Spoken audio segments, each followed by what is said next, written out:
radio for the masses. Headline edition, July 8, 1947. The Army Air Forces has announced that a flying disc has been found and is now in the possession of the Army. If the game is rigged, change the game.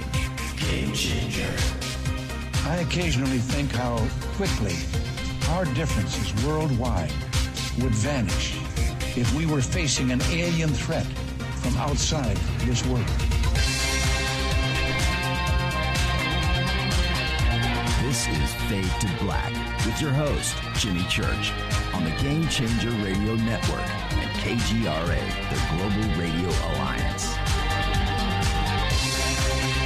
I need your help to get to the year 1985. You are listening to Fade to Black with Jimmy Church on the Game Changer Network.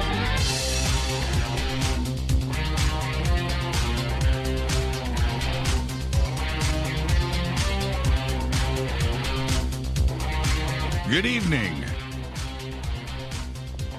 Fade to Black. Bespoke Radio.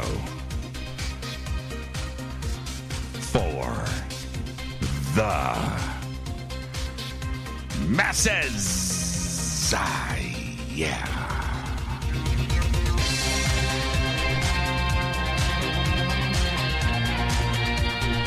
Today is Tuesday, December 1st, 2020. 336 days into the new year, only 30 days left. We made it.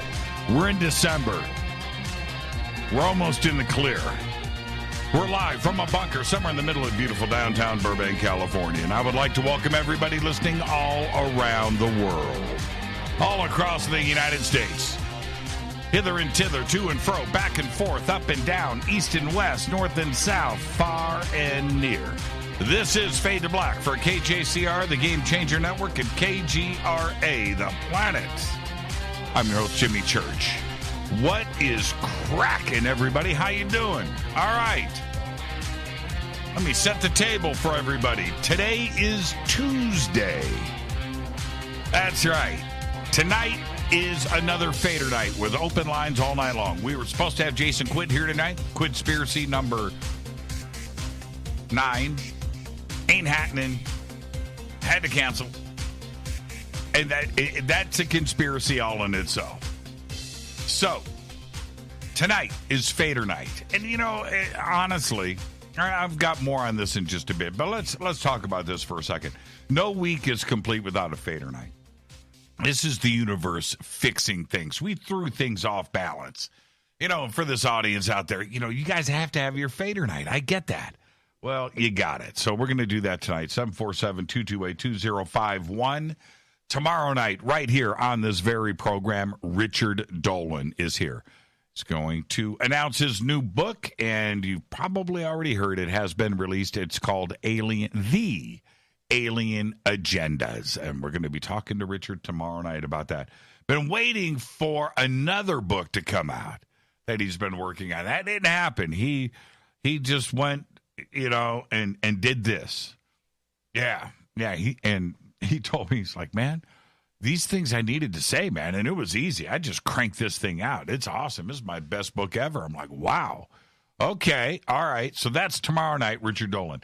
Thursday night is our annual Linda Moulton Howe holiday special. Yeah, Linda Moulton Howe. That's pretty cool. Dolan, LMH, back-to-back. That's pretty cool. Only on Fade to Black. That's the only place where you're going to get that, right? That's it. That's it, right here. Fade to Black. But tonight, it is Fader night. Open lines all night long. All right? So buckle up, kiddies. 747-228-2051.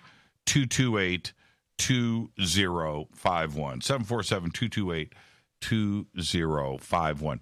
This is my Incredible Hulk USB drive. I've got a bunch. Couple, my Fred Flintstone. But there's my Incredible Hulk USB drive. And I don't need it, but he's so cool, right? Check him out, man. He's just awesome, right? So I just had to figure out a way to use this guy. So this is what I do. You can't see it here, but I have a USB port. I'm looking at the camera, and it's hidden. It's hidden by this screen. I suppose I could move that forward. Maybe I could. Let me move this. Hold on for a second. Let me see if I can move this camera forward and past on a tripod. Let me see. Can I move it past? Now you can see. Okay. Wow, that's pretty cool. Okay, so USB drive right here, port. Back here, USB drive.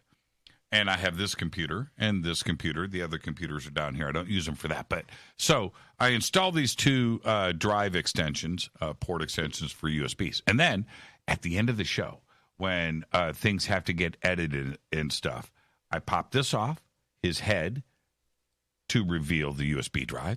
That goes in here. And then I bring in a file. I pull it out. I pop them in here and send the file over to this computer. Just so I can use them. That's the only reason why he's here. I can do all of this, drag and drop files and things. That's not as cool as using Hulk and his head. Yeah, that's why he's here. There's no other reason for the Incredible Hulk that sits right there. Can you see him? He's right here. Oh, there's a little USB cable that's hiding him, but that's where he's right there. Yeah. All right. Thought I'd just share that with you. It's Fadernight. It's Thursday night. It's Tuesday night. 8 years of Thursday night, and probably once or twice a year we move Fadernight, and it's very tough. So tonight's Tuesday night. It's Fadernight. 747-228-2051. You can follow me on Twitter at JChurchRadio. Hashtag F2B is the sandbox. It's right here. We've got a chat room that's open right here. See, now you can see it now that I moved the camera. Well, that's pretty cool. So this is the chat room right here. This is the audio going out, but that's the chat room for Spreaker. Yeah, if you could zoom in right now, you could see there's Catalina, there's M, there's Alien Babble. And I could scroll through and see who else is. You see it? See it moving? Wow, that's pretty cool, huh?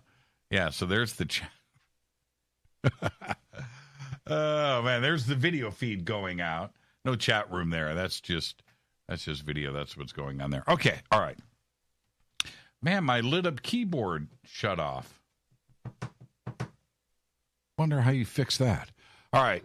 Follow me on Twitter at JChurchRadio. Email is jimmy@jimmychurchradio.com.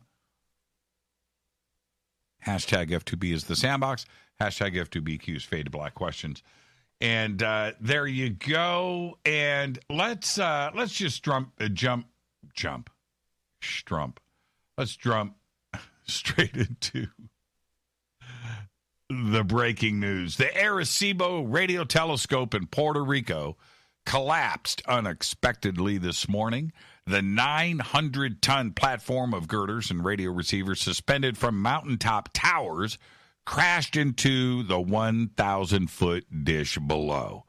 The collapse came 2 weeks after I reported the National Science Foundation when they announced the telescope was in danger of falling and would have to be demolished. And we talked all about that, the movie Contact. Man, I'm going to watch Contact again tonight, just because of this. The platform collapsed earlier today at 7:55 a.m.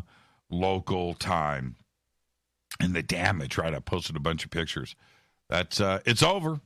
And I just look at it when I think about this and how it happened. That's the reason why we need to fund science right there. Arecibo, and I've always looked at it like, it doesn't look like they dump a whole lot of money into that. When they first built it, that shiny dish, and you looked at pictures of it today, and you're like, man, that's neglected. And that's what happens. It just fell. Unbelievable. Should have never happened. I'm going to let you know, one of the things that Arecibo did, and Rita was talking to me about this before the show. She goes, this is tragic. Arecibo is so important. Jimmy, what are some of the things they used Arecibo for? It's a radio telescope. I said, well, of course, they're looking, it's a SETI type of thing where radio signals from space. That's one thing, but they could observe things. That's another. And another thing they did was they were looking for archiving, cataloging asteroids. That's right. And the big ones, the ones that were like in danger of connecting with us. That's it. Man, underfunded. All right, breaking news today. Bank of America in the news in a good way. Bank of America has announced that it will not finance oil and gas exploration in the Arctic following commitments not to finance drilling there from all other major banks. Goldman Sachs, Morgan Stanley, JP Morgan Chase, Wells Fargo, and Citibank have all made similar commitments to stop financing for the destruction of the ANWR, the Arctic National Wildlife Refuge. Now, there are moves right now going on in Washington to actually enact and remove the powers of banks to say no, that they have to say yes, and they have to finance this. The current administration, I don't want to get into this, they want to start drilling in the Arctic, in that preserve. Think about that. All right. Shangzhou? Or is it Shangji? Shangzhou 5. China's first ever sample return mission successfully touched down today on the moon's surface right near the Ocean of Storms region. Now, the China National Space Administration announced everything this afternoon. 2 pieces of the 4-module, 18,100-pound,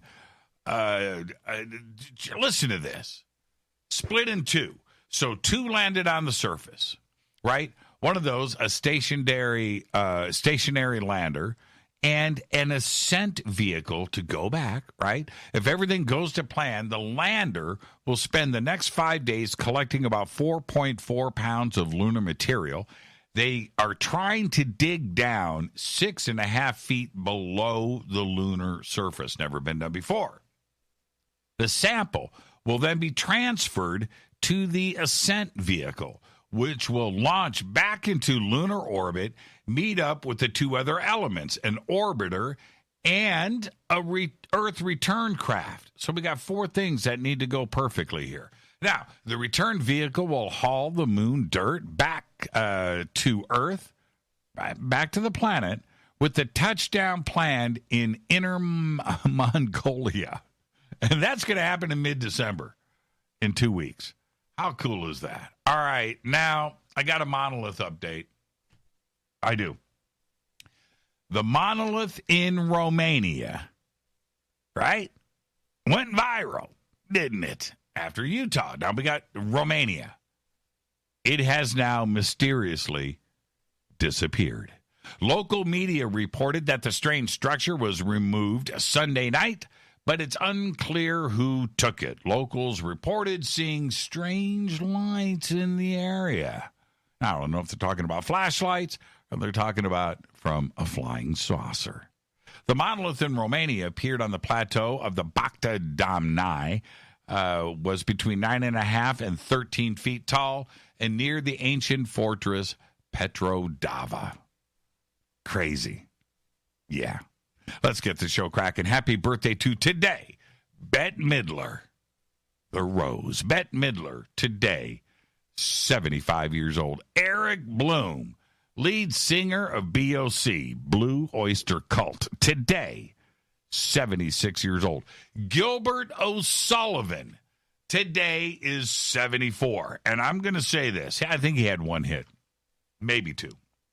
But back when I was a kid, Alone Again Naturally, I listened to every time. I had my little AM radio with that one speaker, that one earphone, the white thing that plugged into one ear.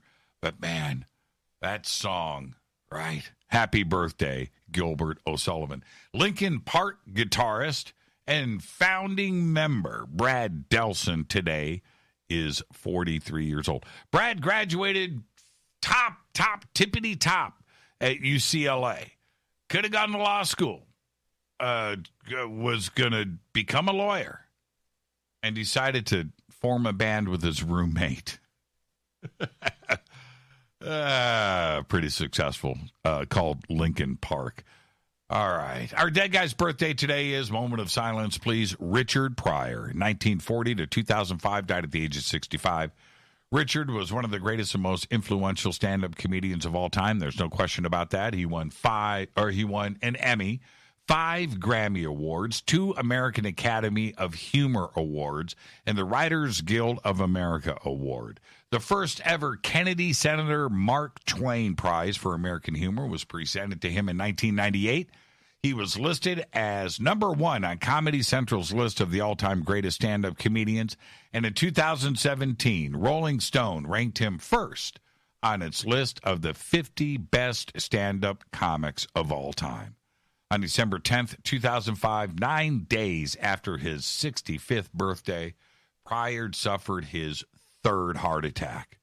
This one was fatal, right here in Los Angeles, California.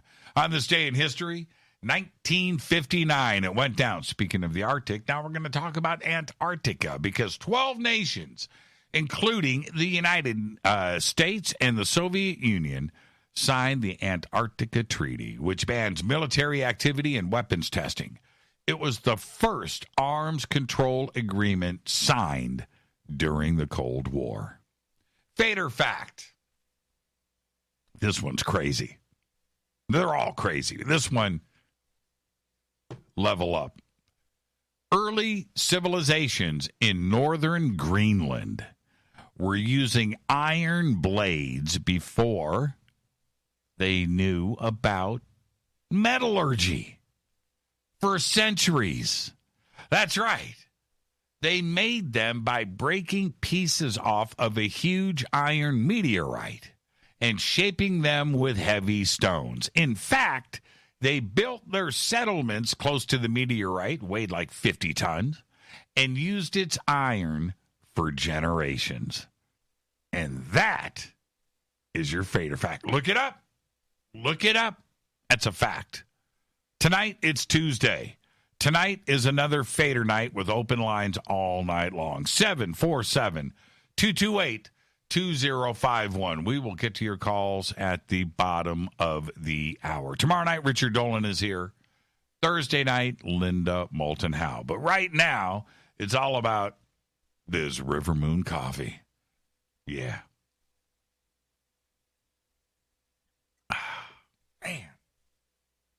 Man. RivermoonCoffee.com. Fade to Black Blend. F2B Blend is your promo code. 15% off of your order today. Links are over at jimmychurchradio.com. Man, look at all these calls coming in. I should bring somebody in and put them on hold. Right? Let's do that. Watch this. And so anyway, I wanted to talk about, because they can hear me, right? I want to talk about putting calls on hold. Putting calls on hold for the next 10, 15 minutes. Like this one right here. That's right. Straight to hold. Now I'm going to do the next one. No, I'm not. I'm actually going to talk about Jason Quitt. Okay? Jason Quitt had to cancel tonight. But that doesn't mean that we can't have our own conspiracy Fader night. You know, because I'm going to do it again. I'm just going to put everybody on hold because it's what I can do. You know, and for somebody to hear my voice and go, "Man, I got through." And then they hear this. Click, hold, bam, and they're listening to John Denver hold music. But Jason had to quit. Jason had to quit. Jason Quitt had to cancel. So we're going to have our own conspiracy Fader night tonight, but we can't call it Quitspiracy. That would be uncool. But we can rate various conspiracy theories with 1 to 4 pipes. That system was created on this show. Yes, it was. So technically, I own it. And hey, I would have straight up stole it anyway. There's no shame in my game. But one of the great things about Fadernight is that everything is completely unscreened. It's unscripted, it's unfiltered, and it's uncensored. So you, as with the rest of the world, have opinions on or about different conspiracies that are floating around right now. And hey, both in the media and in your home. Right now, as I speak to you. Happy birthday, TB, by the way. I got your email. But, and TB says she's calling in tonight. So we'll see. We'll see. All right. Maybe she's on hold. Oh, man. So when you call in tonight to the show, ask me my opinion. Get my rating. Right? There's no trademark on it. I'll tell you. And I want you to do the same. You see, I'm all warmed up. Today, I had three separate phone calls with 3 different friends. All of them long conversations. And all of them started off with simple stuff. Ended with conspiracy theory. I'm like, oh, man. It's a crazy time right now, and I get it. You know, and it's like this. You know, give me one. I'll use this phone. It's real, by the way. You know, it's like, so Jimmy, how's it going? I'm like, it's going pretty good. Today I had leftover spaghetti and meatballs for lunch. And the reply is, you know, yeah, man, just like that Dominion. All that election fraud. Our country is finished, man. Like, dude, whoa. Slow down. I'm just talking about lunch. Right? And this is what it's like. It's crazy. Yeah, man, I'm sitting on my back patio with my dogs. I know, man, COVID and Bill Gates. I'm like, whoa. I'm wearing sandals, man, without socks. But just like I was ranting about yesterday, that most of our country has heard about different conspiracy theories, and they're all out there right now. But most of the country hasn't jumped down the rabbit hole. They don't have time. They don't actually care. And I'm talking about 99% of the country. There's like a little slice, 500,000 people, man, you know, 1 million people, whatever. Little tiny slice of the pie, right? That small minority have ventured deep, and have found themselves in a real Alice's adventure in Wonderland. I'm talking about legit Lewis Carroll stuff. The rabbit hole. The phrase going down the rabbit hole or falling down the rabbit hole is a metaphor for something that transports you into a surreal state or situation.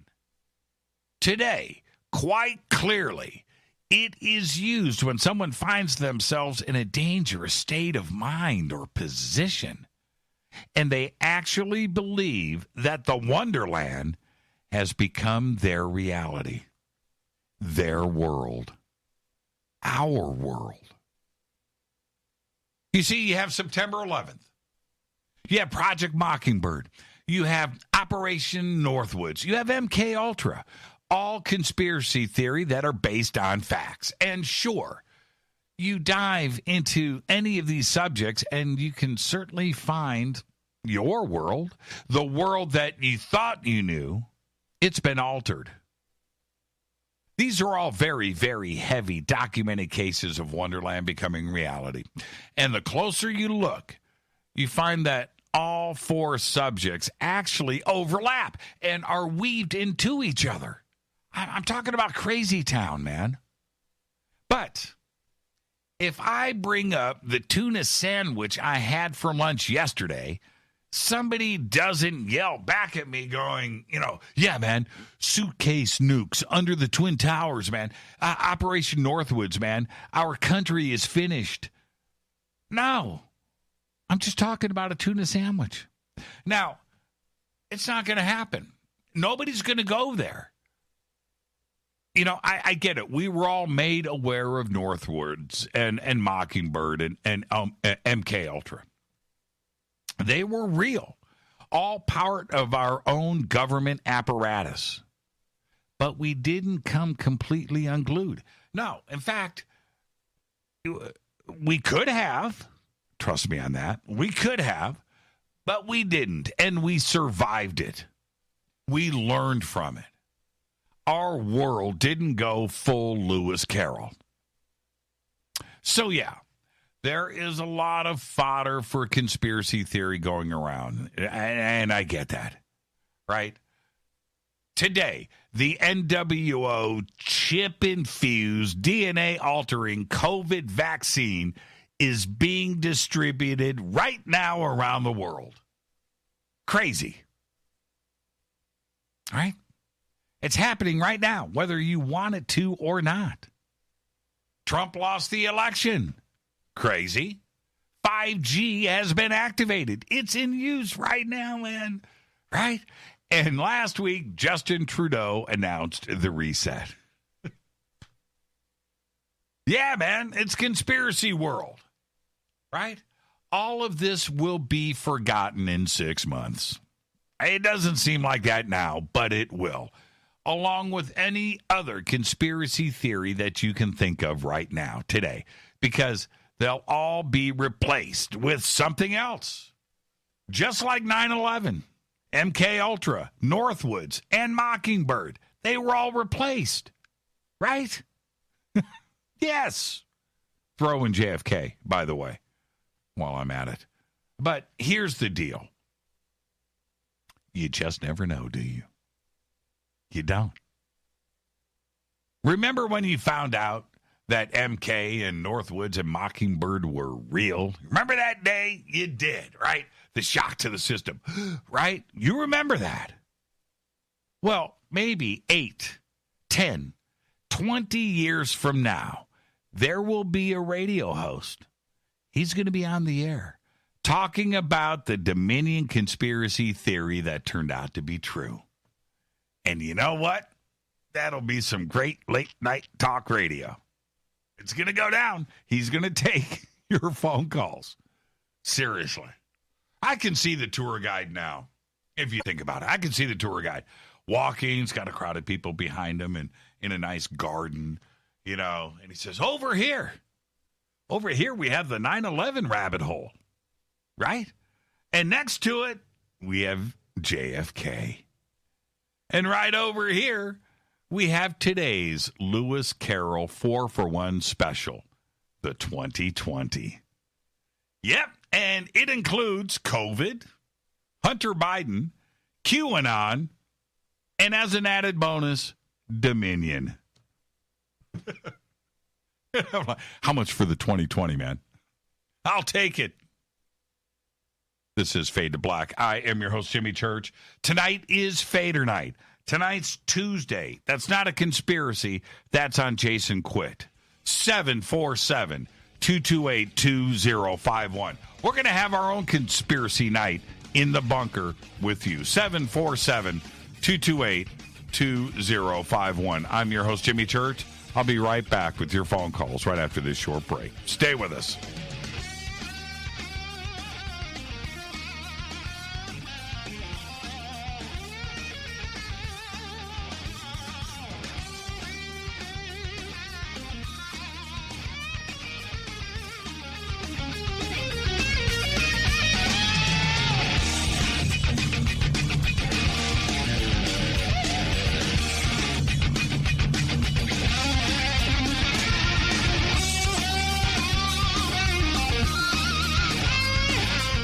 This is Nicole Church, daughter of you-know-who, and you're listening to Fade to Black on JimmyChurchRadio.com and the Game Changer Network. You're listening to Jimmy Church Fade to Black. Fade to Black will now pause for alien identification. The station that talks the net. KGRA Radio. Introducing the Game Changer blend from Rivermoon Coffee that delivers a customized blend made specifically for the Fadernauts. If the game is rigged, change the game. It's a bolder cup with some bite. Game Changer is the coffee of choice for those that prefer an organic dark roast that is slightly lighter and milder, but it's still dark. With wild notes of pecans and chocolate with a rich, balanced, full-bodied cup that is roasted to perfection for a great coffee to start your day, as an after-dinner coffee or anywhere in between. Artisan, small batch roasted to perfection. USDA certified organic, all Rivermoon coffee is freshly roasted and packaged in the USA. Just go to rivermooncoffee.com or click on the banners over on our site and use the promo code F2BBLEND for 15% off of your order today. rivermooncoffee.com. Go Beckley Teppy. This is the only way forward. This is Fade to Black. Make contact. KGRARadio.com. This is Jimmy Church of Fade to Black, and you can get our podcast for just $2 per month. All you have to do is click on the podcast banner over at jimmychurchradio.com. Hi, folks. It's troubling times, and fear is pushing emotions, which in turn pushes health the wrong direction. Do you ever get an ache because life is uneasy? Try Life Change Tea at getthetea.com. Life Change Tea works on your digestive tract, helping to move food through quicker and comfortably so your health is spot on. Life Change Tea may not help with world issues, but it will help with your digestive issues. A glass a day helps keep the intruders away. So, change your life today. Log on to getthetea.com. That's getthetea.com. If your health game is off, get on by ordering Life Change Tea. GetTheTea.com. And while you're on our site, look around at the great non-GMO organic supplements. And if you're a sales shopper, go to our specials page and see what's for you. I've been drinking the tea for 12 years, and I'm sure glad for its health benefits. Again, that's GetTheTea.com. GetTheTea.com. The tea that makes you go. Permanent industrial glue impossible to remove? Not anymore, because Handyman Formula by D-Bond is a patented chemical adhesive remover. It's used in the building and home maintenance industry, but now it's available for your home use, for your DIY projects. Unglue stickers, silicone rubber, labels, price tags, flex tape, weather stripping, carpet glue, wood glue, liquid nails, even 3M 5200. And it dissolves graffiti. Yeah, graffiti. Handyman Formula by D-Bond works, and it's safe to use on most surfaces. No need to call a professional. Don't get out the pliers and blowtorch. Just apply a little Handyman Formula by D-Bond and wait 90 seconds, then quickly and easily pull the items apart. Get unstuck. Visit DBondHandymanFormula.com. That's DBondHandymanFormula.com or call 561-575-4200. Handyman Formula by D-Bond. 9 out of 10 geneticists agree. Fade to Black is not your father's radio show on the Game Changer Radio Network and KGRA, the planet. Hi, this is Rob Reiner from Anvil, and you're listening to JimmyChurchRadio.com. What's up? I'm Chris. What up? This is Kyle Manson. You're listening to Jimmy Church Radio.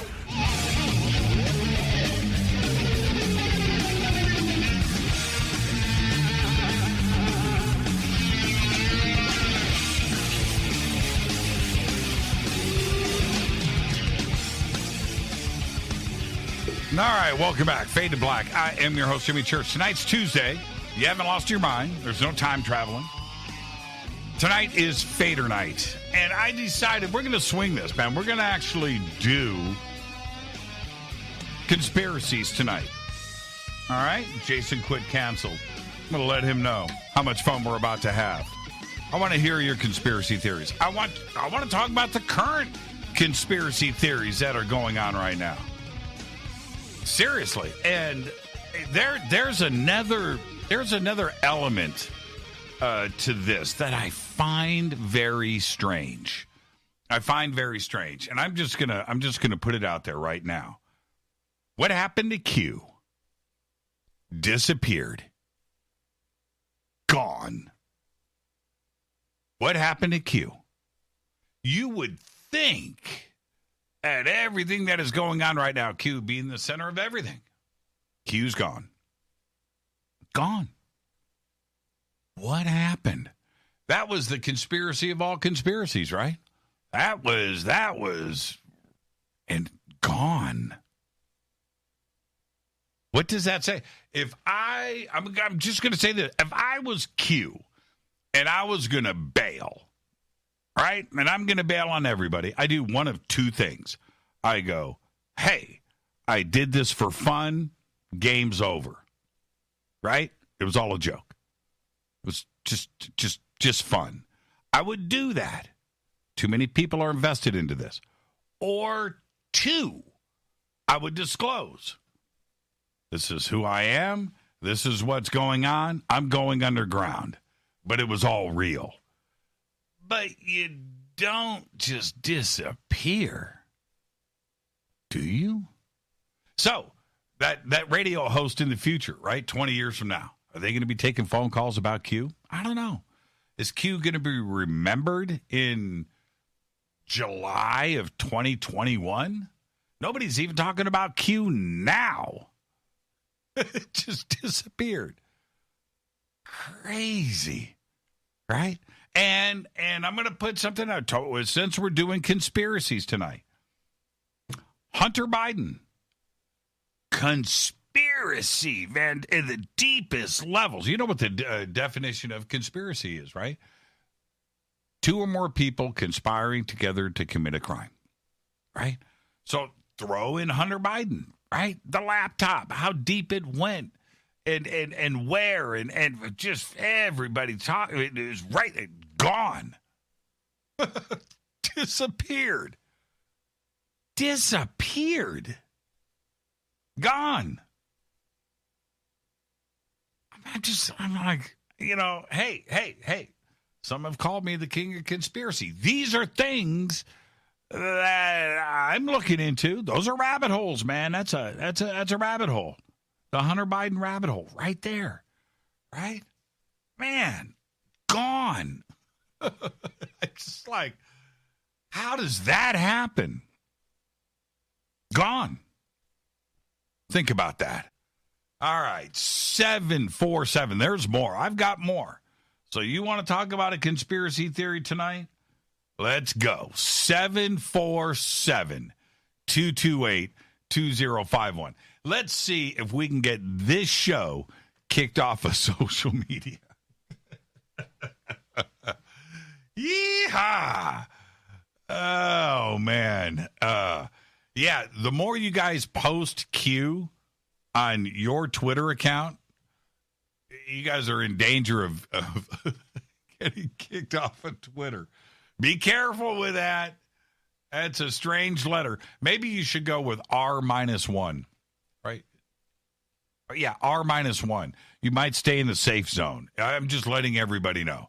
You know, everybody, I'm seeing it. I'm seeing it posted. Be careful. Maybe go R-1. And then everybody will know what you're talking about in the feeds and every place else. So think about that. R-1, you're in the clear, right? Leave the whole anon off. You know, we can just go with R-1. All right, 18. Yeah. All right, let's see who's up first. Hi, you're live on Fade to Black. Who's calling? Hi, Jimmy. This is Nathan in Ohio. Nathan in Ohio. How you doing, Nathan? Doing pretty good. You stumped me with conspiracies at first, but I think I thought of one that you might at least find interesting. Sure. What do you got? All right. The reason this is interesting to me is that I feel I've had some experience with thinking that it is true. And that is John Lear, who's famously talked about this. He said that there's a device on the moon placed there by, from his perspective, aliens that causes us to reincarnate in cycles, like it recycles the soul back to the planet, preventing us from ascending. Yes. So we're all just living the same life over and over again. Okay. It was a tower. It was a radio tower built on the moon to send and receive souls. Now, I can't souls. confirm that it's on the moon, but I do think that. Well, that's what he said. I believe. That's what he said. Yeah, but I I definitely. It's as good a place as any for something like that. I'm going to throw this back to you first. Do you believe that there is a soul collection radio tower on the moon? I tend to think so. Yeah, I think okay. Fair enough. I do tend to think so. Okay. Where do you think John got his information from? That is a good question. Although he definitely had the background to at least know what was up in aviation, and he was somebody that collected data for so long that, the reason I believe it is because I've experienced things that lead me to believe I've lived this same life before. So it makes sense to me that something like that would exist. Okay, so 1 to 4 pipes, Nathan. 1 to 4 pipes. Where are you going with this? I'm going 3. You're going 3 pipes. Okay. Yeah, 3 because I do know that something like that is happening. I'm not entirely positive it's on the moon. Right. The moon is a very, very special thing. And it's a very special thing for so many different reasons. Now, so many people out there have stated things in the past, right? There's Nazi bases on the moon. The moon is hollow. The moon is the Death Star. The moon is a satellite. It's completely artificial. The moon is made of blue cheese, right? Okay, so the man on the moon. We've heard all of this for years. And it's the moon is an enigma for all of us. Rita and I were talking about the moon tonight. Rita and I were talking about the moon last night. We look up at the moon every single night, Rita and I, and we talk about its beauty. We do. I'm not making this up. And we look at it, we just look, and I'm just like, that's just incredible. And I've got my own weird visions of the moon. I've talked about it over the years. Don't need to get into that.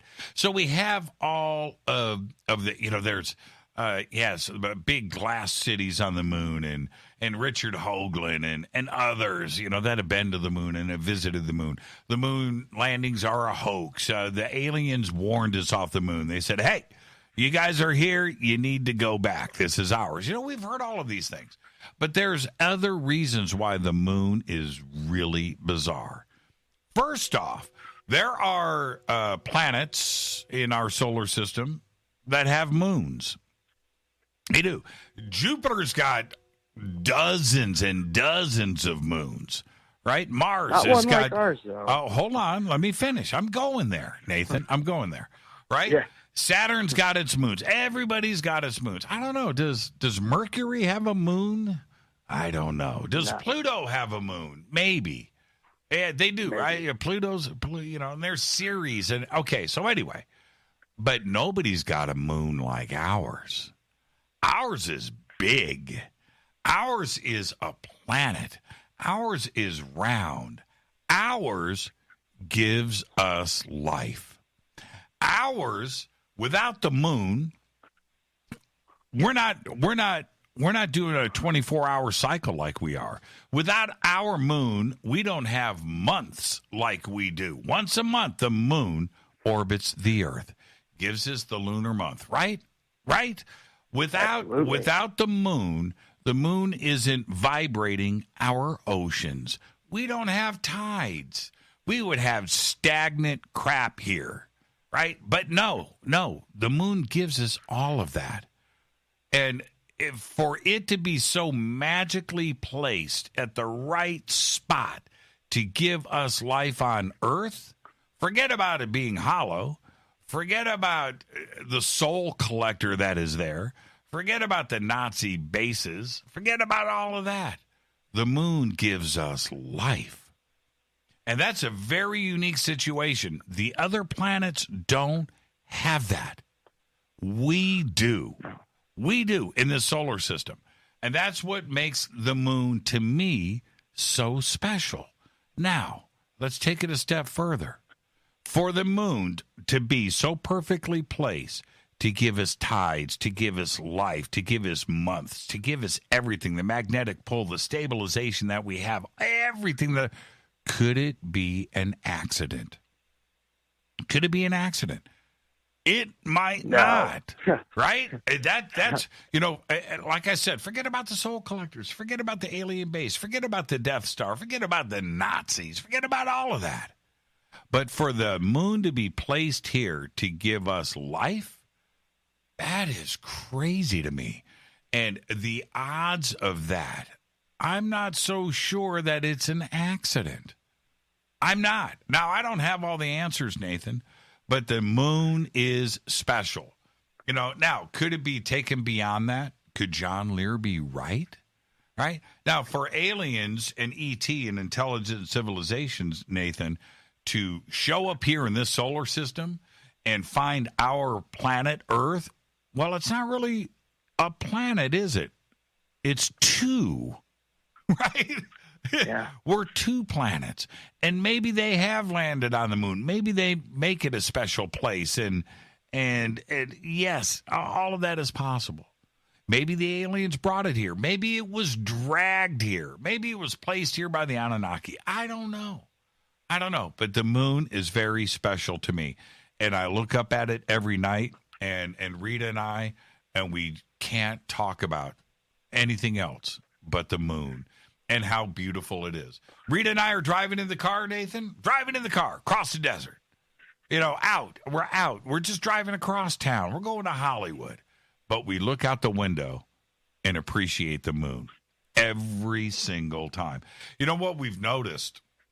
I need to get an astronomer on the phone. I need to get somebody really smart on the phone to tell me how the moon, because the Earth is rotating, right? We know every 24 hours. The moon is doing its thing once a month around the planet, but the Earth is moving. And how it goes in the pattern that it does. It's so quick, and it's weird. Like 3 nights ago, and I could be wrong about this. A great phone call, Nathan. You get me thinking. A few nights ago, Rita and I were out. It was about 11 o'clock. It's an hour after the show, right? We're at home now, and we're on our back patio, and we look up, and Rita goes, wow, check out the moon. Isn't it crazy looking tonight? It was like a quarter moon, and it was right over our back fence going this way, right? That was 3 nights ago. Last night, 11 o'clock, last night, Rita and I were outside after the show, and she goes, the moon isn't over the back. The moon is here. Shouldn't it be here? And it's a full moon. 3 nights ago, wasn't it? I'm like, man, you're messing with my head, Rita. That doesn't make any sense. Now, I don't know. So we made a special note of where the moon was last night. So tonight, it's dark early now, and it's about 5:30. I'm getting ready to leave to the bunker. And Rita goes, hey, church, where's the moon? Right before the show tonight, Nathan. And I looked up. Yeah. And it wasn't there. I said, Rita, I don't know, man. I don't know. We need to figure out the cycles. I need to figure this out. I need to study more about where the moon is supposed to be at night, where it is supposed to be wherever you are. Does it move that much? Does it disappear? Is it behind? I don't know. Great phone call, Nathan. You're the best, man. You're the best. I'm going to go. All right, thank you. Listen, I'm going to go with John Lear's conspiracy theory about the soul-catching radio tower on the moon. I think he said Bigfoot was involved in that, by the way. But anyway, I do believe he did. I think he said Bigfoot was projected off of the moon from that radio tower. Am I wrong? Somebody help me out. He could be. I mean, Yeah. John Lear was, it's a deep rabbit hole for sure. I'm going 2 pipes. I'm going 2 pipes. I'm going 2 pipes. We don't know. The moon is a special No, place. it's definitely the best. It's, talk about a UFO. Talk about a UFO? Okay, Nathan. Meaning, okay. Yeah. Nathan? It's definitely the weirdest thing in our area. Yes. Now I got you. We look at something that strange every night, and we're surprised when strange things happen, that kind of stuff. Nathan, enjoy your evening, man. Great way to start the show. Right. Thank you so much. Nathan in Ohio. Wow, that was strong.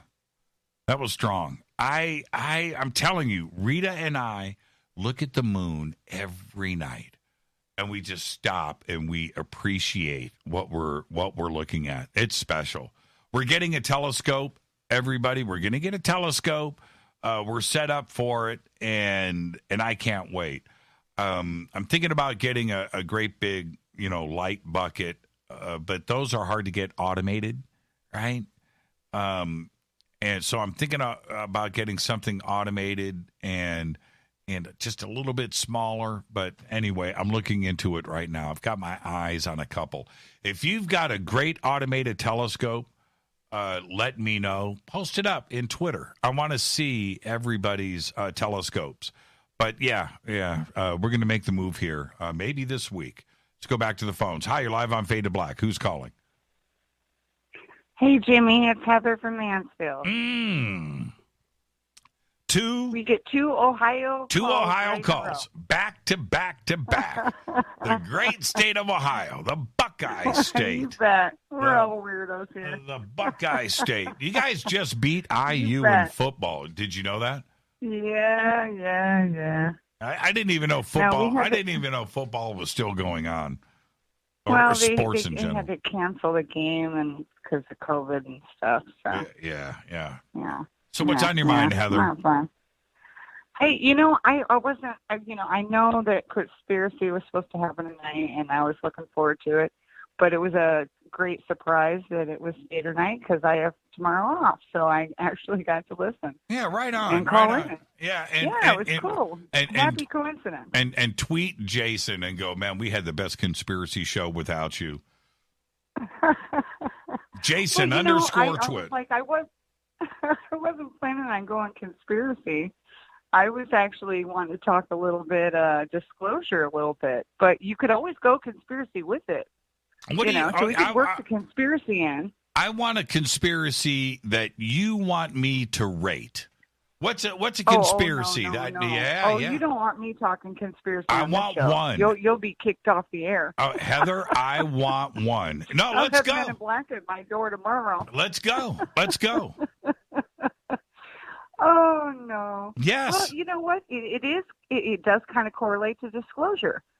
So, one of the things that I wanted to talk about was, you and Kyle were talking last night, and you've always talked about disclosure, and you guys were talking last night on the show about the fact that, you don't need it because you already know. And a lot of people want it, and they expect it like government level. Right. And we all know that's not going to happen. Right. But when you break it down to its core value, it's like that's the reason why the show is so popular and why this community is what it is because everybody here, technically, they already know. They don't need anybody to tell them. They've either experienced it themselves or they just have a sense of it. I mean, between either a sighting or a channeling or an experience or an abduction, you can broad that expands through so many different facets. But the fact is that we don't technically need it. But I think the people that need it and want it isn't just for validation that I'm not crazy. And you can say to your friends, see, I was right. Well, I want to know why. Yeah, Heather. I want to know why. Heather, after 2020, after everything that has gone down this year, everyday crazy news. I'm not even going to talk about the breaking news that is happening right now before the show tonight. The craziest, And so anyway, after all of this crazy stuff in 2020 and UFOs are real and ET is here, nobody's going to give a crap. You're like, so what? After the year that I've had, it's half and half. Half people won't, and half people will be like, "Oh my God, I got to go buy some toilet paper." Yeah, well, see, but that's just there's a difference between two different people. That's just it. Some people would freak out, and the other people would be like, "Thank God they finally said it." No, the people that are flocking to supermarkets right now and Costco to stock up on food and water and paper towels and toilet paper, cleaning supplies, Clorox, bleach, wipes, whatever, right? And they are losing their minds, and they're pushing their shopping cart through to get stuff for their family and worrying about rent and food and school and everything else. UFOs are real? Come on. You think that's really high on the priority or freak out list? I'm not so sure anymore. Pretty well planned. It's pretty well planned. That's a great conspiracy.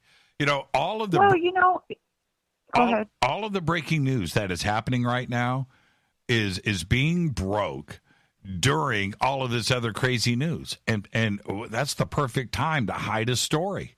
Break it now. Right. Break it now. Right. Well, I think that everyone in this community, at least, we already know. Yeah, I know we do. That this is going on. And I think, and if you want to go conspiracy, we all know that in 1947 something happened. And they can lie all they want, but that's what are we talking about? 73 years? Yeah.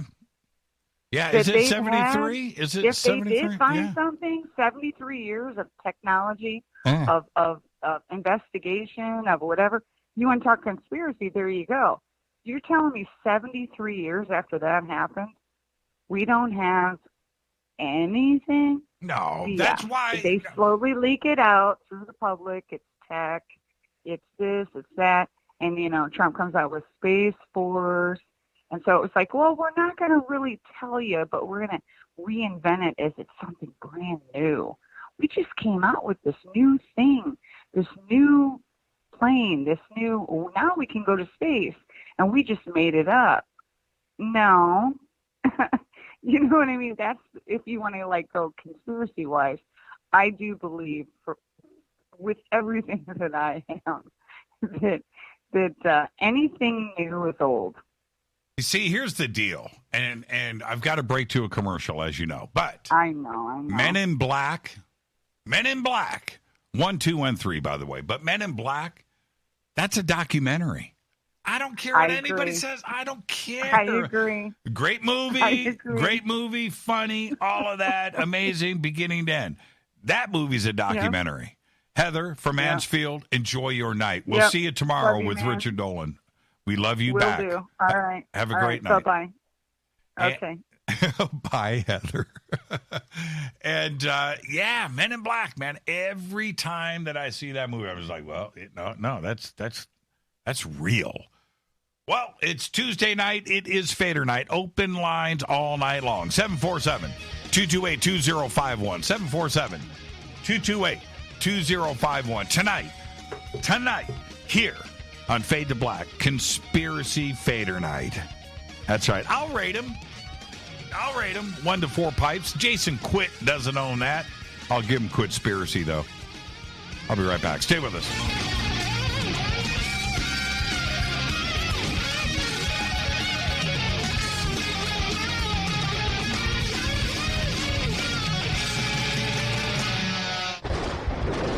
This is Fade to Black with Jimmy Church on the Game Changer Radio Network and KGRA, the Global Radio Alliance.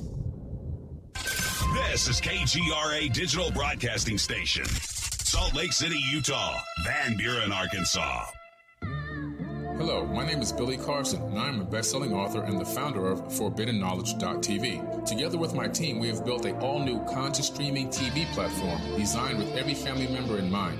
If you have ever wanted to travel the world and attend lectures and workshops from your favorite speakers but weren't able to, look no further. ForbiddenKnowledge.tv. There are dozens of workshops and lectures from speakers you know and love. We have also included amazing categories to ensure that your consciousness is entertained and elevating on a daily basis. Amazing interviews, ancient history, ascension knowledge, wisdom teachings, documentaries, conspiracies, mysteries, health and fitness, conscious cooking, meditations, finance, yoga, and so much more. To start your free trial on any mobile device or computer, surf to ForbiddenKnowledge.tv. That's Forbidden Knowledge with the number 4, ForbiddenKnowledge.tv. Again, visit ForbiddenKnowledge.tv today. Listen, I know, and you know, that you've always wanted your first crystal skull. Or maybe you're a collector just like me, but you just don't know where to go to find the real thing. Then I met Carolyn Ford over at EinsteinTheCrystalSkull.com. Carolyn is the guardian of Einstein, one of the most respected ancient crystal skulls in the world. All of her unique skulls have been imprinted sitting with Einstein in his sacred lodge and are carved from the finest gemstone and materials. Imprinting is the process of receiving the ancient wisdom from the master skull or master computer, Einstein, the ancient crystal skull. To see Carolyn's current collection of crystal skulls, just visit her store at EinsteinTheCrystalSkull.com or click on the banner over on our site. Don't forget to use the promo code Jimmy at checkout to receive 10% off of your order today. That's promo code Jimmy. Finding your first or next crystal skull is easy. Just visit EinsteinTheCrystalSkull.com. When you take the beans from Central America with dashes of Indonesian and African mixed in and then roasted to the dark side of fade to black, you create the ultimate brew of fringe. Introducing the Fade to Black blend from River Moon Coffee. Yes, River Moon's darkest customized roast was created for the love of Fade to Black. The alchemy of masterful roasting and smoking the beans is in every sip of this full-bodied, dark Java. I need my coffee dark, deep, with distinct bittersweet chocolate highlights, just like the bunker. Leaning further into the darkness of the roast is Fade to Black blend from River Moon Coffee.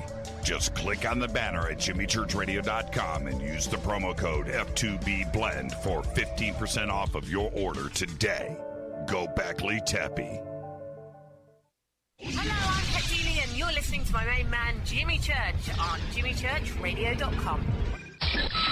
Hi, this is Ray Hobbs here, repping the planet, and you're listening to my good friend, Jimmy Church, Fade to Black, on the Game Changer Network and the KGRA Digital Broadcast Station. This is Toby Kebbell. You're listening to JimmyChurchRadio.com. Don't hurt me, Jimmy. I'm only little. Hey, I'm Adrian Grenier. And this is Ari Gold. We're the Honey Brothers. Yes. We are of the Honey Brothers. Hey, I'm Adrian Grenier. And I'm Ari Gold. We're the Honey Brothers. And you're listening to Jimmy Church. The Revolution. This is Jimmy Church of Fade to Black, and you can become an official Fadernight by just going to our membership section at jimmychurchradio.com. Hello, this is Serena Wright Taylor from Conscious Life Expo, and you're listening to Fade to Black with Jimmy Church, who holds the Lucky Pony record for the best astrological chart since 1963. True story. This is Micah Hanks of the Gralien Report, and you're listening to Jimmy Church on Fade to Black, across the globe on the Game Changer Radio Network and the one and only KGRA Radio, The Planet.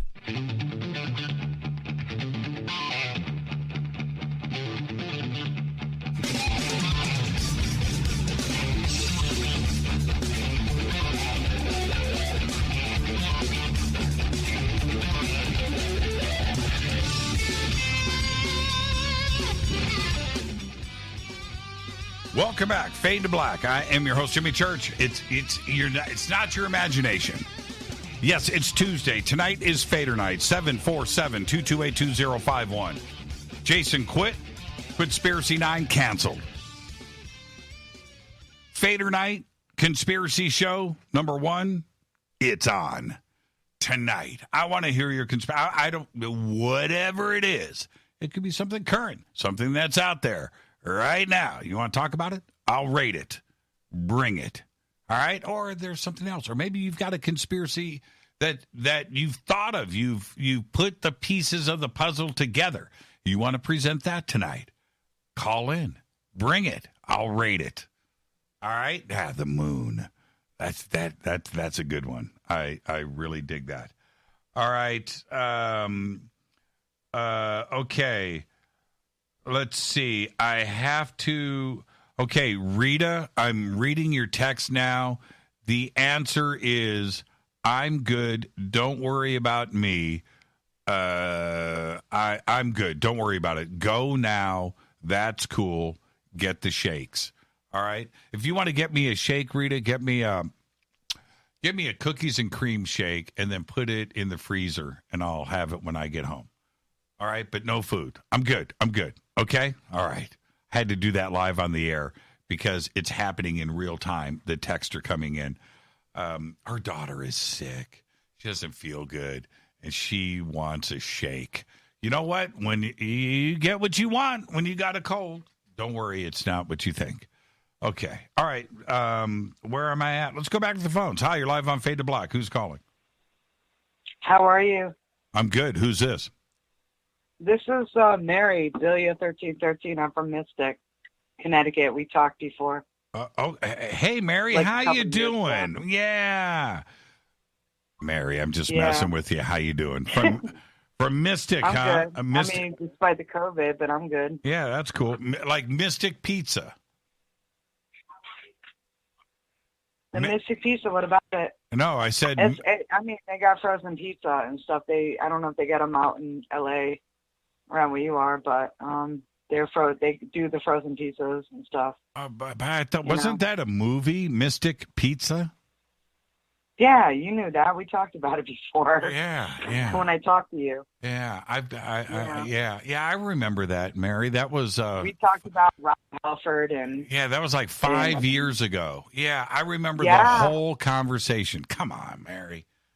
Come on. What's on your mind tonight, Mary? What's going on out there? I don't know, man. I'm like, have you ever had like a UFO experience, like yourself, like physically or whatever, like seen it, whatever? Hundreds of times. Well, I'm sure you have, but I'm like your first time. My first UFO? Yeah. My first UFO, I don't remember.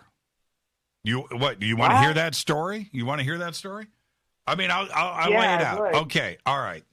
Down in Panama. Okay, no, I'm going to tell you the end of the story. I'm not going to tell you what happened back then because I don't remember.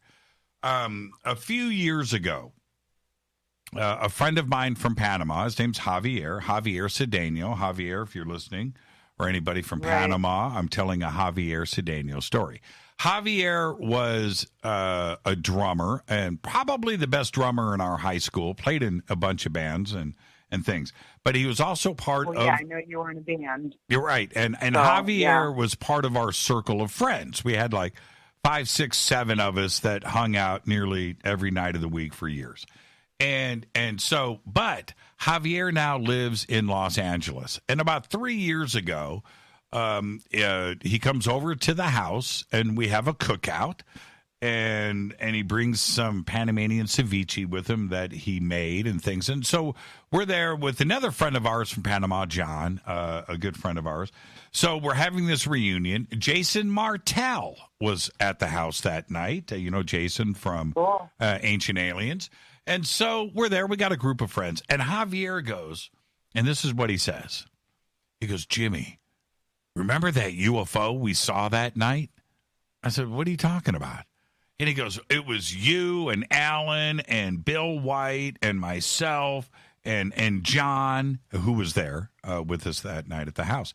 And we were all there and we were at this spot out in the jungle and the UFO appeared in front of above us. It was a flying saucer and it had lights around. I'm like, what?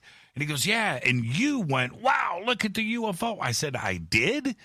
And he goes, yeah, man. And we all looked at it and we talked about it. You Man, it was a remember crazy. it. Oh, my God. And I'm like, dude, I don't remember that. He goes, how can you not remember that? You were talking about it and we were there and it was this flying saucer and the lights. And I'm like, Javier, dude, I don't remember. I don't remember.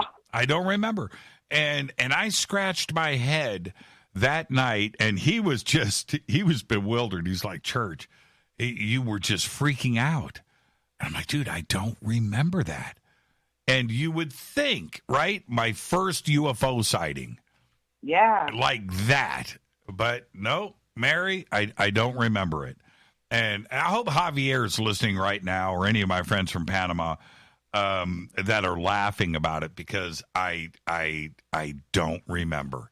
And I would like, and I can't even. Really weird. You know, it was an opportunity for me to go, yeah, right. But I don't remember. People saw it when I went to the what do you call that when they do the race cars and stuff in Waterford? I don't know what the hell they call it there, but whatever. I went there and I went with my boyfriend, and there was a light that beamed down. Everybody I didn't see it. I didn't pay attention. I wasn't drunk or whatever. I wasn't on drugs, but I don't remember it. Everybody saw it. Everybody saw it but you. And that's my story. I'm sticking to it, you know. So I'm sticking to mine because I know I was sane and I wasn't drunk or high or whatever. So whatever. Yeah, you know? I know. And you should have heard Javier recounting it. Details, who was there, what we were doing, where we were at, what time it was, he knew it all, right? And I'm like, are you sure? He goes, Jude, you were freaking out, man. Yeah, you know what's weird? It's like maybe you weren't meant to see it. Maybe we weren't meant to see it, but everybody else saw it. Well, we knew it happened, but it was like we weren't there to, like, we were there, but we weren't actually, like, mentally wise to, like, see it and stuff, you know? Yeah. Maybe I should have regression therapy to take me back and find out that I was abducted and I don't know. Was it missing time? I don't know. And it was there. I don't remember it. I don't. I want to remember it, but I don't. It's really cool talking to you, and I'm just going to kick back and I'm going to watch the rest of your show, right? You're the best, Mary. Just have a great, safe, fun night. We'll see you tomorrow night with Richard Dolan. You too, man. I've been thinking about you and Rita. It's all good. Like how you guys doing and stuff, It's all good. I don't get around much because I'm working like 2 jobs, so I don't get around to like see all of your shows like fully and stuff. No, but I wanted to say hi to Gene. You know Gene. Of course. Gene. He's someone that did your thing, Gene Vito. I want to say hi to him. I love him, and I love Kat. Right on. From your other the other spot that I go to. So. Thank you so much, Mary. Right, so have a great, safe night. I want to say goodbye and hugs, guys. All right. All right. Enjoy the rest of the show. Thank you so much. All right. Thank you. Thank you, Jimmy. Goodbye. You're the best. Mary from Mystic. Thank you for that. I don't remember my first UFO experience. That's a true story. It's hard for me to admit to. I'm telling you, that night, and I'm listening to Javier, and he's got all the details. And John sitting there, yeah. And I'm like, really? What? I don't remember it. Hi, you're live on Fade to Black. Who's calling? Oh, hi, Jimmy. This is Kay calling from Detroit. Hi, Kay from Detroit. How are you tonight? I want to wish everybody a grateful Thanksgiving. Yeah, that's coming up this week, right? Yeah. Don't be silly. It's already gone. Oh, it is? It is? Oh, that's right. Yeah. A grateful Thanksgiving. Everybody says Happy Thanksgiving, but I think we should be more grateful this year. You got to be thankful for everything. And right, we're still here. You know what? To make it to December to make it to December 2020, right? Right. We got a lot to be thankful for. I agree. You're right about that. We're still here. We're still talking about it, so we're grateful. What's on your mind tonight, Kay? I wanted to mention that I recently joined the Billy Carson team, and with Forbidden Knowledge, and this is going back to the moon.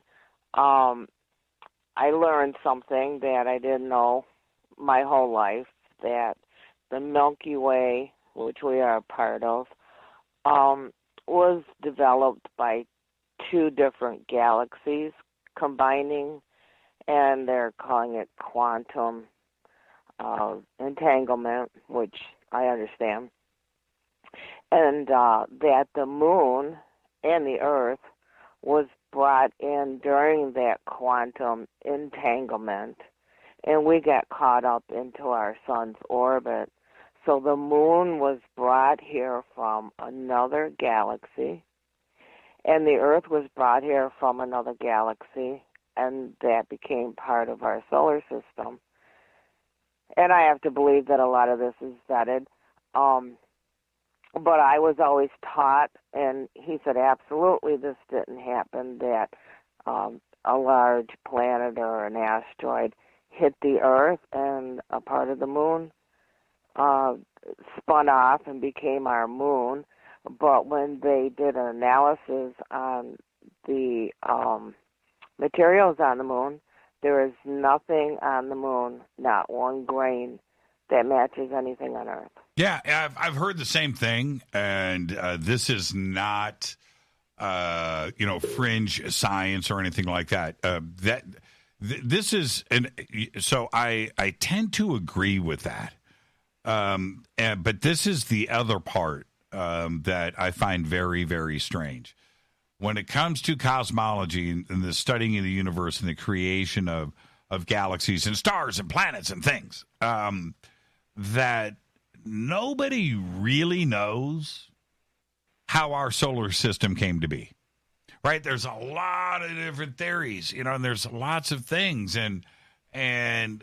but nobody really knows, right? Nobody really knows the facts, and how could we, right? So when we look, how could we? Who was around 5 billion years ago? Nobody was. And so when we look at different things, like, you read Worlds in Collision or these different alternative theories about the creation of things, and how did the asteroid belt, what is it? Is it a planet that exploded? Is it just something that, is that what it is? And you have the Kuiper belt and things that are outside. That's up there too. Yep. And we just don't know. How is Pluto at a 17-degree slant off of the ecliptic when everything else is on that same plane, that same elliptic with the gravity of the sun? How come everything else is straight, everything else is cool? Pluto, no. Pluto's running at 17 degrees and a crazy elliptical orbit. There are times that it depends on the timing of everything, but there are times when Pluto is closer to the sun than Neptune, right? Because of its orbit, and it falls because of its elliptical orbit. Yeah. Yep. Well, I call it our little rogue planet, but there's other evidence of other galaxies that are starting to maybe absorb each other. They're running into each other. So I'm accepting that theory because it makes more sense than anything I've learned until this point in my life. And I just thought about it more deeply, that I could never explain why doesn't the moon, it orbits, but why doesn't it rotate? And what is on the back side of the moon, and there's a lot of mysterious things that goes on with just our moon, because like you said, there's a lot of moons on a lot of other planets, and other moons are almost like planets. So we have a very special moon. Yeah, I wanted to know if you rated that. I'm on a pipe scale. Yeah, I got to go 2 pipes. I got to. You know why? Because pipes, really? you can go 4 or you can go I'm 1. Going 3. Yeah, right. Which is fine. I mean, nobody knows. And nobody knows. And your I'm thoughts? comfortable with 3. Yeah. And this is, I believe, now again, I'm not some crazy astrophysicist that knows everything, but the moon rotates just like Earth. It does. We only we only see one side of it because our planet is orbiting. It's rotating. Yeah. Okay, well that makes more sense too. But I was, okay, that's another theory.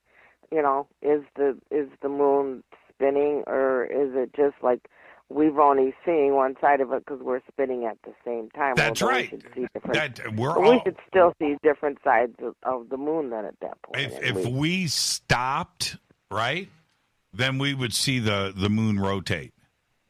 But we're rotating, and it's rotating around us, so we only see one side of it. But if you take the Earth away and you think about what's happening, the moon is frigging turning. Okay. Right? Do you understand what I'm saying? There's some that say it doesn't, and that's why they call it the dark side of the moon. But I was like, well, how can that be? Everything rotates except for the moon. That didn't set well with me either. So, well, hold on. Okay, here it is. The time it takes for the moon to rotate once around its axis is equal to the time it takes for the moon to orbit once around the Earth. This keeps the same side of the moon facing towards the Earth throughout the month. See? It's trippy. Oh, well, kudos. Yeah. Okay, well, that answers that conspiracy. All right, I'm good. Okay, enjoy the rest of your night. We'll see you tomorrow. Have a wonderful one. Be safe out there. That's a great phone call. Yeah, I mean, so technically, does it rotate? Well, maybe not. I mean, from our view on Earth, is it rotating? No. But is it rotating like if you take the Earth away and you left the moon alone? Yeah, it is. And it rotates once a month as it goes around Earth. But because of its rotation with us, in relation to us, we only see one side of it. So to us, it's not rotating. On the moon, it is. That makes sense? Yeah, that's kind of messes with your head. Let's go back to the phones. Hi, you're live on Fade to Black. Who's calling? All right, Jimmy Church. Am I got you? My name is Mark 98Z. Your name? Yes, no, maybe. Okay. What's your name? Mark, and the last part is 98Z. Hey, Jimmy Church, I love you, baby. We love you too, Mark. Kiss. We love you too, guys, Mark. This is gonna be a good conversation if you want it. Well, we've got 5 minutes, Mark, to light up the airwaves. What's on your mind? Light up the airwaves. What's on my mind? Okay. I'm gonna keep this kind of like clean and simple. I come from the future. So do all of you guys. Okay. No, you do too. Okay. You really do. I do? Okay. All right? Okay. And most people are unconscious of that. Some people are.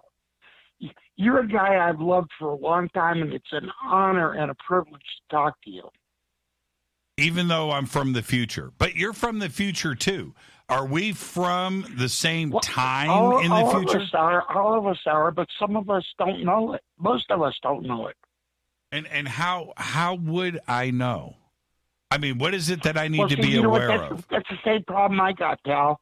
It's like I'm trying to figure it out, okay? Right. Somebody way back in the chat was requesting me to talk about Farsight website. Okay, humanity's request to the Galactic Federation of the World, some bullshit like that, something like that. Keep it clean. Right? Keep it clean, Mark. Keep it clean. Okay. I'm sorry. I'm sorry. I started out this way, okay? And I think what it came from, seriously, is I was born this way, and then doing an LSD trip, and then looking into all kinds of different religions and looking at everything available. Okay. Okay. Now, I had to put my headphones down. I got 3 screens going here, the headphones, and then I'm on my cell phone. This is important stuff, guys. We live in a very, very important time right now. All right. But let's get back to the future part. I've only got a couple minutes left, Mark. I need to get the good stuff in here. How would I know that I'm from the future? Now, okay. You know what? You're from the future. I'm from the future. We came back to this time. Right. This time, place, form, event. All right. We came back to this time, place, form, event. The most important thing that needs to happen right now is that Donald Trump needs to do a second term. Period of the story. Have a nice day. There, I'm done. I'm going to hang up now. Okay, all right, there you go. And that's Mark from the future. And Donald Trump needs to do a second term. Well, if you're from the future, I mean, correct me if I could be wrong here. But if you're from the future, don't you know if he's doing a second term or not? Oh. Maybe he's doing a second term in 2024. Maybe Donald Trump loses in 2024 and he comes back in 2028 and he does a second term. Possible at the age of, how old is Donald now? He's in his 70s, right? 71, 72, 73. So could he come back at the age of 81? Possible. Interesting. All right, with that, tonight is Tuesday. I got a lot of calls on hold. I get all of that. And if you're on hold and listening to my voice right now, be patient. I'm going to do a break, and I'm going to come back to you. Tonight's Tuesday. Tonight's Fadernight. I want to talk conspiracy because Jason Quitt canceled on me. Jason Quitt, Q with 2 T's. You can do that right now. You can go and send Jason a tweet at Jason_Quitt with 2 T's and go, dude, we're having a great conspiracy show tonight on Fadernight. I kid. I'll be right back with more of your phone calls next. 747-228-2051. Stay with me.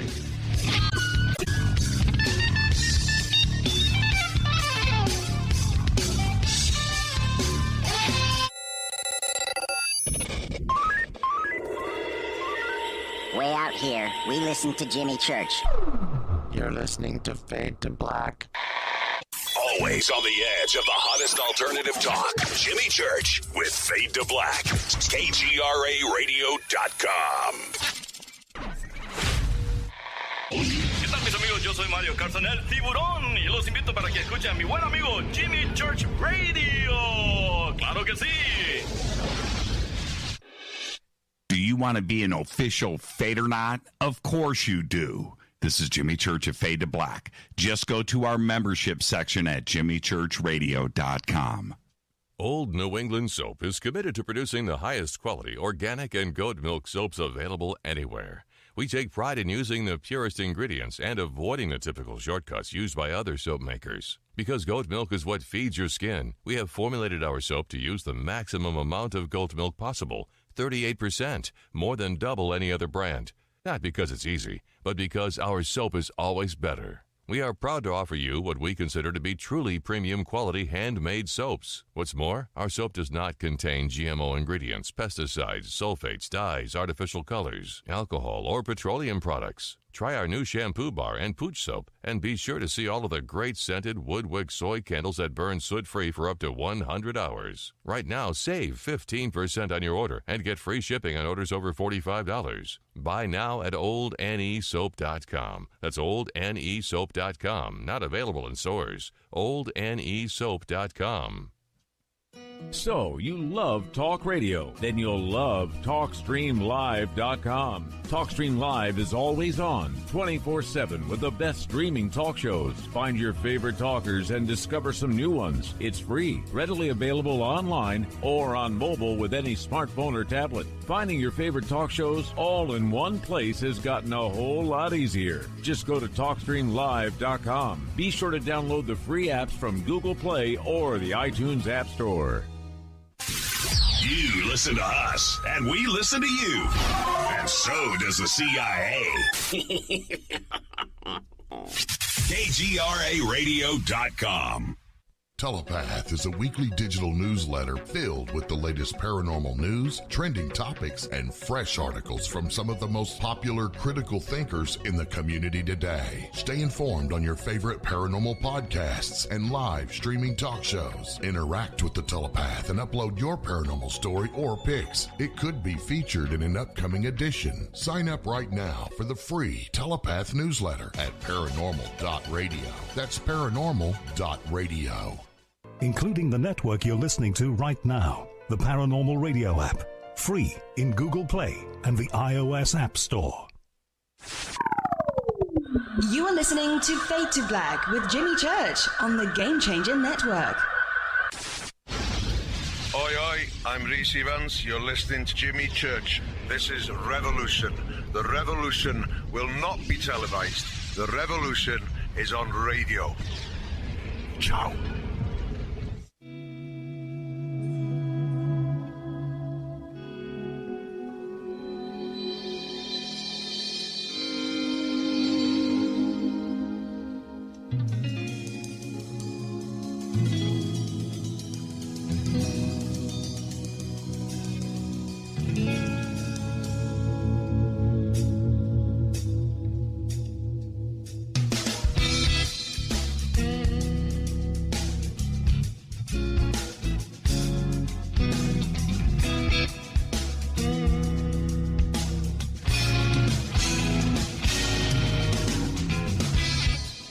Welcome back. Fade to Black. Tuesday night, Fadernight.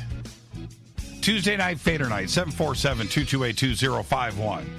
I'm your host, Jimmy Church. This is Fade to Black, and this is where I tell you how to protect yourself. That's right. Virtual Shield VPN. It's what I use. Everybody here uses Virtual Shield, just like the time traveler that just called. He said he had 3 monitors up in front of him. And I bet you he uses Virtual Shield VPN because he's a time traveler. You've got to get Virtual Shield VPN. Okay? 100 trillion pieces of data were shared last year. Last year, your data, Fadernauts, you're listening to me right now. Your data has been shared. You got to get away from that. I don't like being spied on. I don't want anybody to know anything about me. Virtual Shield VPN. All right? You want to browse the internet anonymously and securely like I do. And look, you can see when I say how many computers I have got running right now, everyone has Virtual Shield VPN. So it's simple. Go to virtualshield.com/fade to black. You can do that. You can go to our website, click on the banners right there. It'll take you to virtualshield.com/fade to black, or you can click on the link in the description box below. Go and do it right now, and you will get Virtual Shield VPN for free today. Virtual Shield. It's what we use. I've got way too many computers, and you know what I do here in the bunker? I don't want anybody to know. Virtual Shield VPN. All right, tonight's Fader Night. Tuesday night, Fader Night. Tomorrow night, Richard Dolan is with us. The Alien Agendas is his new book. We're going to be talking about that tomorrow night. And Thursday night is Linda Moulton Howe. Our annual, we do it every single year, our annual holiday special with LMH. And that's Thursday night. Right now, it's about you and your phone calls. We're talking conspiracies, time travel. I'm from the future. And our time traveler just called in and said, Donald Trump needs to do a second term. Well, if you're from the future, don't you know the answer? I would rather have somebody from the future call in and go, dude, this is what's going on. Here it is. Bam, bam, bam, bam, bam. Let me know. We all need to relax. Let's go back to the phones. Hi, you're live on Fade to Black. Who's calling? Hey, Jimmy, this is Dave from South L.A. Hey, Dave, you're not from South L.A. anymore. I know. I'm at a loss. I'm old. No, but, you need to, Jimmy, this is Dave, your roving producer, remotely broadcasting from a secret location somewhere high in the hills in the Midwest. And you do that. And your legal advisor. Yeah, that's right. And that's full disclosure, right? There we go. What's on your mind tonight? Yeah. Give me a conspiracy. All right, I got the number one favorite conspiracy line would have to be Bubba Hotep, because Bubba Hotep gave you the Elvis conspiracy, but it was also a twofer. You got the JFK. Yep. They saved JFK's brain and hid it in the place no one would look for it, in Z. Davis's body. So that was the two things I thought made that movie especially cool. Okay, fresh off the press, I think I just made this up last week, and that's enough to get in on the conspiracy bandwagon any day. Okay, Bubba Hotep. The reset conspiracy. Hold on. Bubba Hotep, 4 pipes. Okay, continue. Oh, yeah. All right. The reset conspiracy. Counter-conspiracy. So you haven't heard the counter-conspiracies theory. Okay. Because the reset conspiracy is actually a conspiracy to keep you from imagining what a resetting of the whole system might look like if you were in charge, to limit people's knowledge. And look out for the fear-mongering people, because that's their calling card. They don't want you to use your imagination to imagine a future any different from your past. So that is the counter reset conspiracy. Wow, that's bizarre. And see, and that's good. See, and that's why you're smart. That's why you're smarter than I am. But let me add to that a little bit. What was weird to me, people are going to hear, not you, Dave, I'm just talking about in general. People hear what they want to hear, right? So Justin Trudeau does this video. He says the word reset. Everybody freaks out. And they're only hearing what they want to hear in that. I have been talking about the opportunity of 2020 for us to, hey, this is a paradigm shift for us. This is an opportunity to move forward with a different mindset. And it goes with pollution and global warming and the economy and maybe what you're doing with your life and the way that you look at your neighbor and everything else. This is an opportunity for it. So when I heard Justin Trudeau and said the word reset, I didn't hear what everybody else was hearing. I was thinking, man, dude kind of gets it. Right? but he's a politician. I don't give a rat's ass about Justin Trudeau. Right. I don't either. And it was just really weird for me, because when I went and watched his speech, and look, everybody can complain and send me email all you want. I'm just saying, they will. We all hear things the way we want to hear it. So exactly. Yeah, there you go. But yeah, the reset counter. It's the counter offer. Yeah, that's pretty good. That's well done, David. All right. So the other two conspiracies that I got were the one that is the deepest and darkest that I don't hear anybody really going into would be the Whitney and Christina Houston murders, ? And the recent death of Bobby Brown Jr.? Oh, I didn't hear that one yet. But those two themselves had, enough odd links to put the question mark in.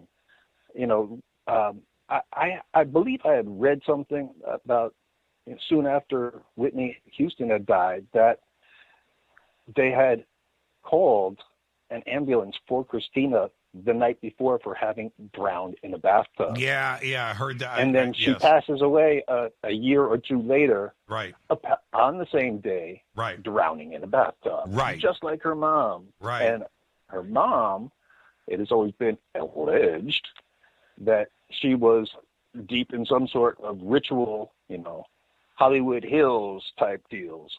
Yeah, I don't see. I don't know. I don't know about that, David. But I'll say this. Bobby, it's been alleged. Bobby. Well, yeah, sure. But Bobby Brown and Whitney Houston was a crazy matchup from the word go. Right? I mean, all of us were scratching our head. Bobby Brown, Whitney, you can have any, but Bobby Brown. But they loved each other. They did. And why they loved each other and their spiritual connection at what level, that's none of our business. But an opposite attract, right? I get all of that. But that family has had the craziest obstacles laid out in front of them that they were constantly overcoming, right? And to have those two leave this earth, and then last month, Bobby Brown Jr., right? That family is like the Kennedys. You know, that is just almost. Yeah, that's crazy what's going down. I don't know. Somebody could post this up in Twitter, David. I don't know. Did they ever release the cause of death for Bobby Brown Jr. last month? I don't know. I want to get somebody post that up in Twitter. Hey, David, enjoy the rest of your. One last thing. Sure. To touch on. Okay, the reason. What was the real reason why the FBI, CIA cabal put the hit on John Lennon? What was the real reason? Not anything to do with the Beatles. He brought Bobby Seale on the Mike Douglas show and brought him into every American's home living room across the country. And the government and the powers that are in charge couldn't take that. And so that from that point in, the fix was in for John Lennon at some point. Wow. He was too dangerous. David, you're too much, man. All right. You messed get up. Get back to the moon there, and I'll safe topic. you just messed up the whole show. Now I'm going to be thinking about that all night. Thank you so much, David. Behave and be well. All right. Peace. You too. That's a great phone call right there. David from no longer South L.A. And, he's the best. He's the absolute best. Yeah, okay, tonight, Tuesday night, Fadernight, 747-228-2051, and conspiracies. That's what we're doing tonight on the show. Let's see who's next. Hi, you're live on Fade to Black. Who's calling? Hey, Jimmy. It's Malcolm down here in southwest Florida, where everything is getting downright chilly tonight. It's supposed to get down to 47 degrees Fahrenheit, I think, and I don't know what that is in centigrade for your listeners in every other part of the world except the United States. Yeah, there you go. What's the conspiracy tonight? Well, I was thinking back, and, I don't have conspiracy theories, but I've known some conspiracy theories. For instance, does the name Michael Canfield ring a bell? No. Who's Michael Canfield? He is a co-author of a book called Coup d'Etat in America, and I can't remember the other author's name, but he was a guy who was famous for going through the garbage of famous celebrities to get the dirt on them. Anyway, the book is called Coup d'Etat in America, or CIA, and it is a fascinating analysis of the Kennedy assassination from the point of view that the three tramps who were picked up that day by the Dallas police look surprisingly like Ehrlichman and Haldeman from the third guy. Who was that guy who went around with Tim Leary? Oh, I don't remember. That's way before my time. But do you remember, since you brought that up? Well, wait a second. Okay. The interesting part of this book was it was a small private publisher, of course, and they never made any money off of it. But the book had in it a transparency about the size of a book page that you could hold over photos, known photos of the various plumbers, and you could match the features against the features of the tramps and try to convince yourself that these were the same people. The photos matched from the same angle and everything. That was very interesting and ahead of its time. That was an attempt at an audio-visual thing back in the 70s. Mm-hmm. Anyway, I've known other people. I knew Ira. I didn't know him. I met Ira Einhorn, the famous New Age guru of Philadelphia, who murders his girlfriend and kept her in a trunk for like 6 months. But last I heard, he was still on the lam in France, and the problem with returning him is that he would be subject to the death penalty. Yeah, he's still on the run. I thought they caught up with Ira. I mean, they know where. I mean, they found him in that small town in France. I haven't checked anything. Yeah, I haven't. I haven't heard. Years. It's a crazy case. I will tell you this. He had the weirdest eyes I have ever seen. His eyes were like two raw oysters. They were that cold and that wet. Well, there you go. Other thing, okay. The other thing is, the famous filmmaker Brian De Palma had a brother named Bruce, and I met him. And Bruce was a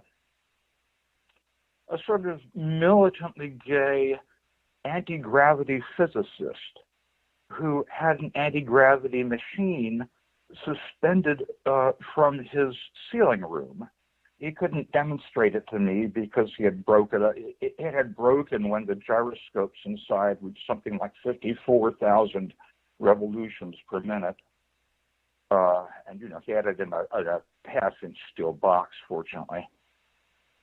But just a very strange character. I can't think of anybody else except the fact that my folks were involved with the 20th century's maddest scientist Wilhelm Reich, which was the cause of endless problems for me and some for my brother and sister as well. But my dad, being an engineer, did not, aside from that, he did not take much to conspiracy theories. So that's my little tale. Yeah, there you go. And thank you for that. I'm going to look up Bruce De Palma, though. That's pretty interesting. Enjoy the rest of your night, Malcolm. Thank you so much. And I will say, Jimmy, just a second, go Beckley Tebby. There you go. Fade to black. Thank you so much, Malcolm. Wait a second. Malcolm. One more question. Okay. Yes. If I become a Fadernaut, will you promise me that you will not write a self-help book with your dead wife? I have no idea what that means. Have a great night, Malcolm. Well, think about other people in the UFO field and get back to me. Okay. Thank you, Malcolm. What does anybody know what that meant? I have no idea. That okay. You got me there. I have no idea. What was that? But Bruce De Palma. Yeah, that was pretty interesting. Let's go back to the phones. Hi, you're live on Fade to Black. Who's calling? This is Eric the Alien. Eric the Alien. Yes. How are you? Oh, not too bad. Just got off of work. Eric the Alien. I'm writing that down. Eric the Alien. What's on your mind tonight, Eric? Well, I don't know if you guys have done this one not yet or not, but I was wanting to see how many pipes you thought on the Surrey cruise actually being L. Ron Hubbard's daughter. Who? Tom Cruise's daughter, Surrey Cruise. Oh, I haven't. That's a new one on me.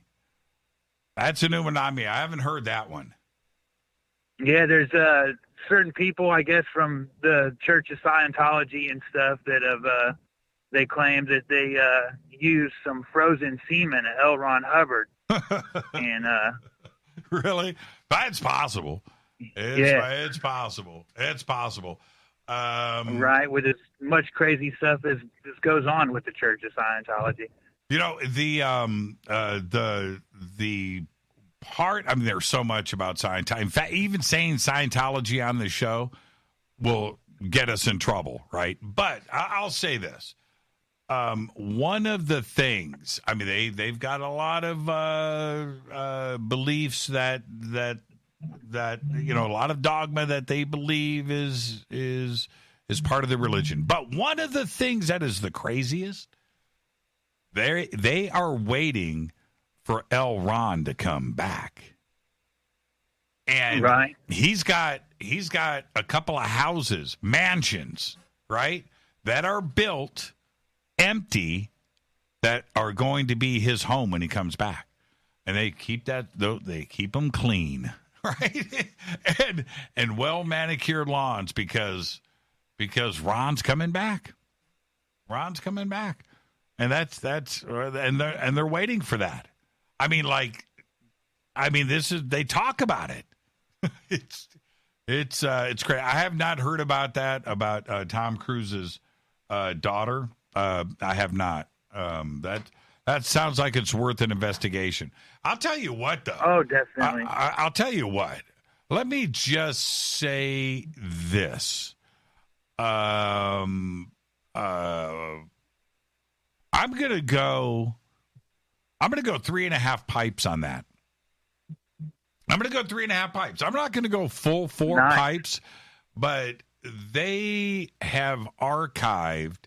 I forget the name of the facility that they have. I think it's in Utah, where all of his writings are, preserved. Everything is locked underground. They have this vault in a secure place, and that's cool. I'm glad that they do that. If they feel they need to do it, and you have the resources to do it, and you can build it, and the stuff, cool. All right, great.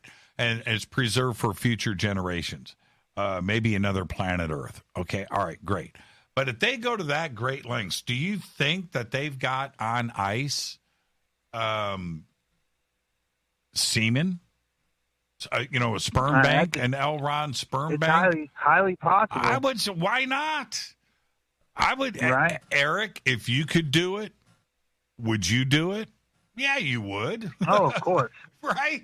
So, yeah, now, having that, I don't know. I haven't heard the Tom Cruise thing. I'll look into that, and is that true? This is from David Pendleton. It says, doesn't the church keep a repository of eggs and semen of every member above a certain level? Why not? I mean, that's available to any citizen if you can afford it, right? Man, you can freeze your brain. You can freeze your body, cryogenics. So, yeah. The question is, do you freeze your brain and let's say in 500 years that technology comes back to put your brain into something else and they unfreeze it? But what if your soul isn't there? Right? And you're just like be a zombie. Yeah, like this empty vessel with memories that mean nothing to you. Yeah, it's crazy. Eric the Alien, thank you so much, my friend. Oh, definitely. Thank you guys, and go back Tepe. Yeah, and fade to black to you too as well. See, this is the deal.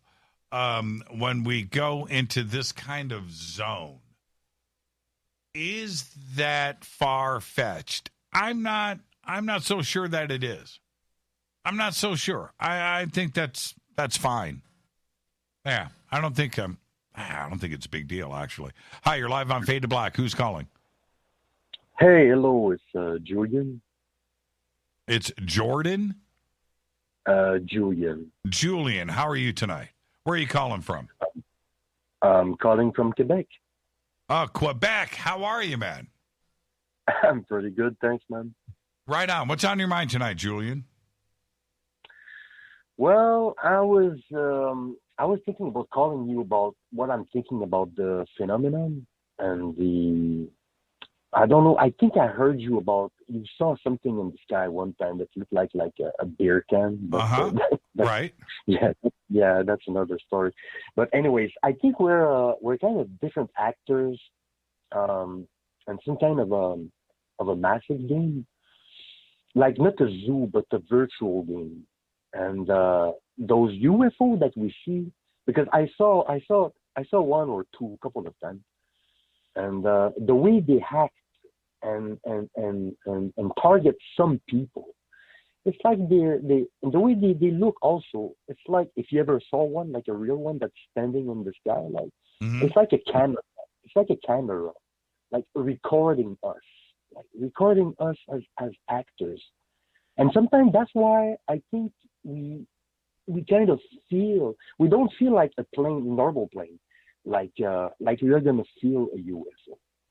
You're gonna feel a UFO because you know that something is somehow watching you or recording you or doing something, I think. Why not? Why not? I mean, that makes perfect sense. Yeah. So I was thinking about that. It's like we're like kind of different actors in some kind of virtual game. I won't go in the Matrix like system from David Icke, but they look like camera, some kind of camera. I don't know if it's like remoted by some sort of people or. That's where it's kind of hard to see, you know. I'm talking to you like my eyes are both shut down because I'm trying to be very clear and everything. But let me say this, Julian, this is the thing. Every probe, right, that we send out to the moon, to the Mars, Saturn, right, Jupiter, doesn't matter, wherever we're going, Venus, cameras, right? That's what we're doing. Satellite everywhere. The cameras. Yeah. Do you remember that song by Rush? You're from Quebec. Remember the camera eye? Remember that song? Yeah. That's it, right? Yeah. Go and read those lyrics. There really is something about this. Exactly just like Jacques Vallée said, like this control system. If you think about it, like all those things that taking like linked together, it really is kind of creating this kind of not an illusion, but there's a kind of system, not of control, but of recording system about us acting as human, I think. Well, why not? We're hoping, Julian, this is the truth. With the cameras that we have, going to Mars, right, going to the moon, going to Jupiter, whatever we're doing, what are we hoping for? We're hoping we can videotape send a signal back to Earth of some alien doing their laundry, right? That's what we're hoping for, right? And out of respect, we wouldn't ship down and going there on the new planet right there. We would take time and look at the planet first, recording information. About the green, the earth, the soil. Everything. Sure. I totally agree with that. And look, we send, some Mars rover to go cruise around the planet with 6 wheels and high def cameras. So we can go, wow, that's a really cool rock. That is nice. That's not what we're hoping for. We're hoping that camera's going to scan around and whoop, right? Alien mom with her 2 babies. That's what we want to see. That's what we're hoping for. We haven't seen it yet officially, but we're not there to look at rocks. We're hoping to see something, a little tree growing, a blade of grass, some kind of oozing blob creature, whatever. That's what we're hoping for. And why wouldn't E.T. be doing the same thing here? End of story. Real question is who's behind those cameras that we can't match in speed and everything, just like Commander Fravor. Mm-hmm. You see, those things are much better than just regular cameras. This thing it's active, it's taking position, it's moving on the strategy system. Yeah. It's very good field to always think about. Julian, enjoy the rest of your night. Thanks a lot, man. Thank you. Great phone call. Beautiful phone call. And anytime somebody calls from Quebec and from Canada and I can squeeze in a Rush reference, all the better. Tonight's Tuesday, Fadernight. We're talking conspiracies all night long. I'm your host, Jimmy Church. 747-228-2051. I'll be right back. Stay with us.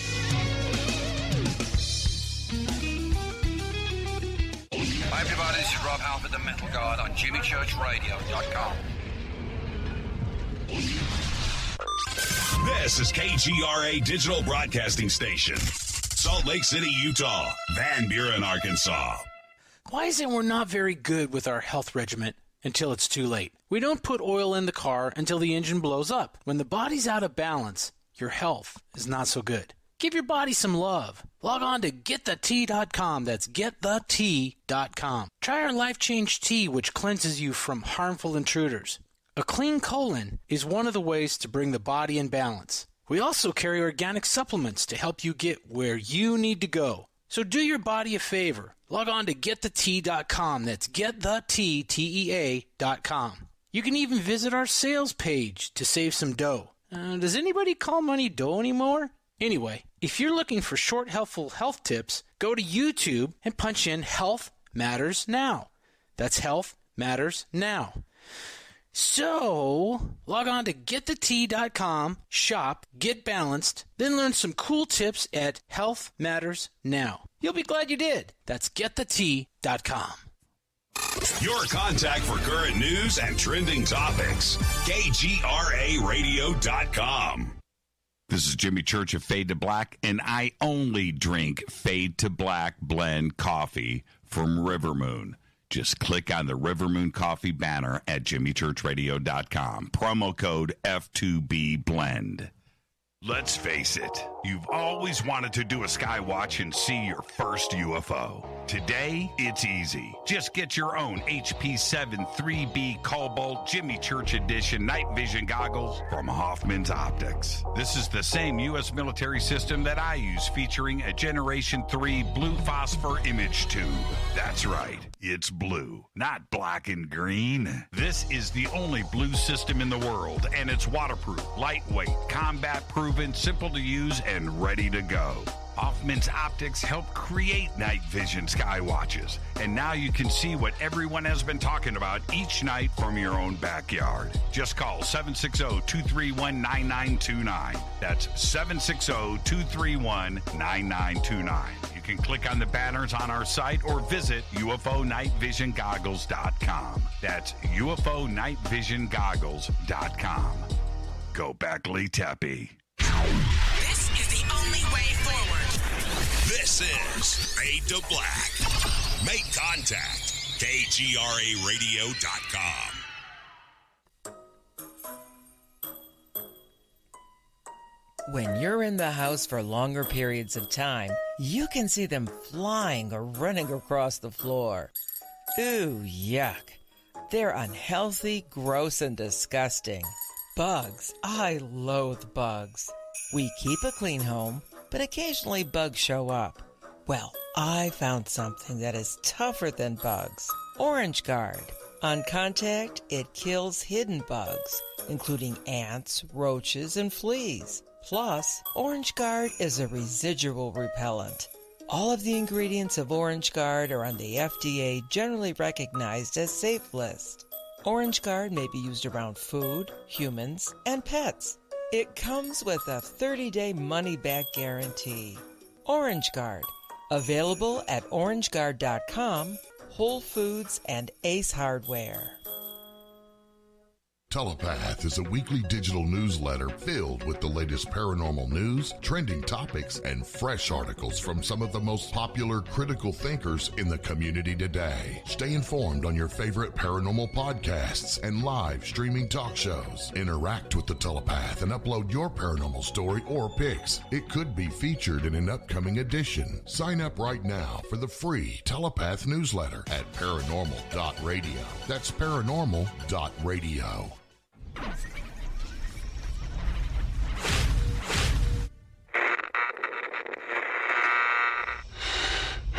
You want to know a secret? I love ponies. I really love ponies. I'm serious. I couldn't stay sane without ponies to brush. Why fade to black? Because you never got that pony, damn it. This is Fade to Black with Jimmy Church on the Game Changer Radio Network and KGRA, the Global Radio Alliance.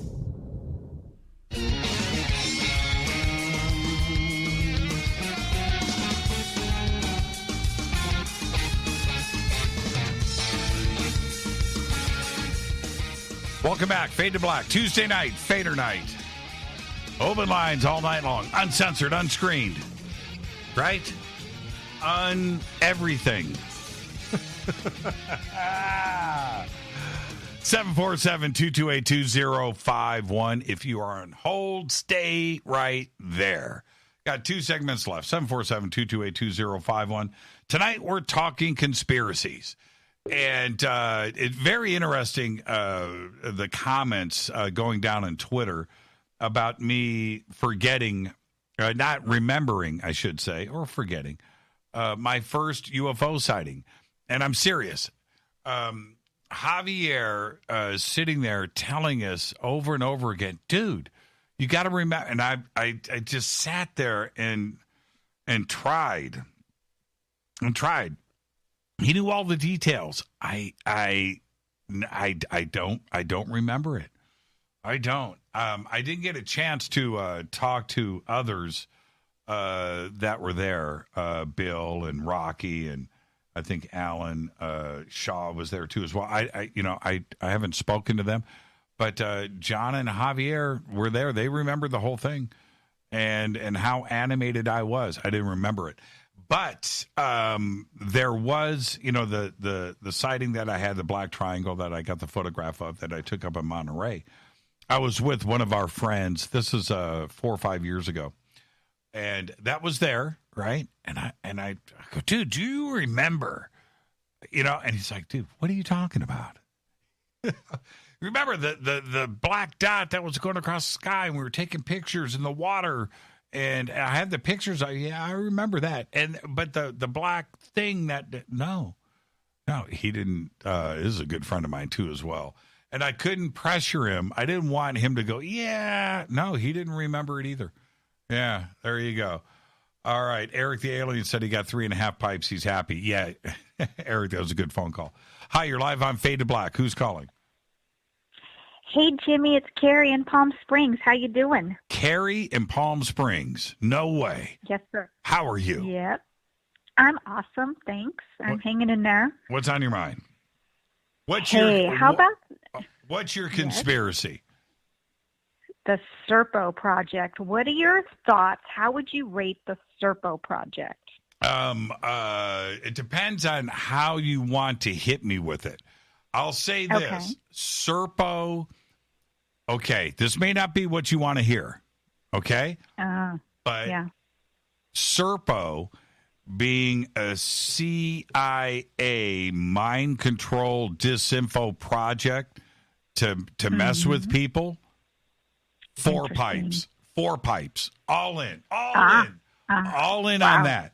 Now, was Serpo the inspiration for, say, Steven Spielberg, right? Right. Yeah, Close Encounters of the Third Kind. Right? Oh, yeah. Big nod. Right? It feels Serpo-ish, doesn't it?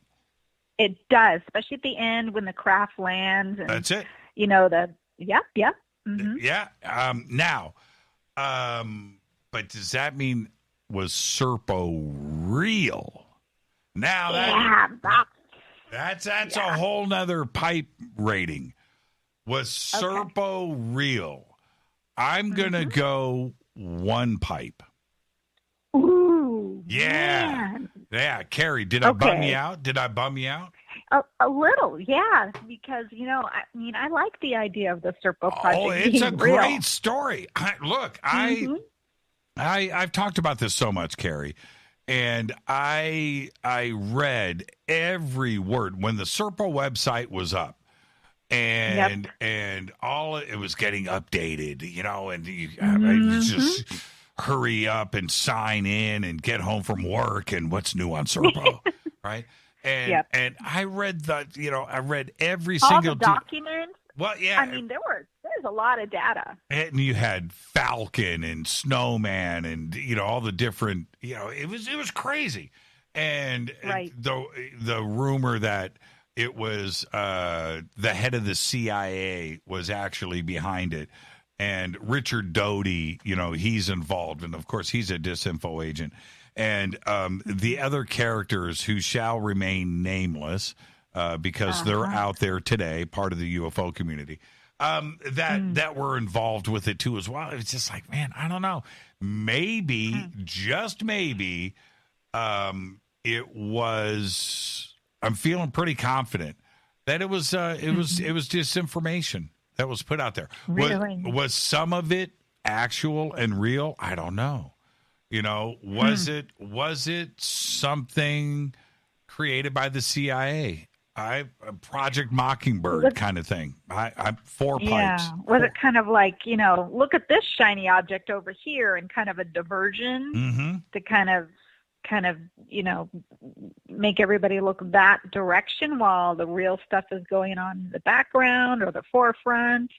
I don't know, but it was so powerful that it caught Steven Spielberg and really, kind of helped give him the ending of his movie. Sure. There's no question about that. And see, let's take it to today, to 2020.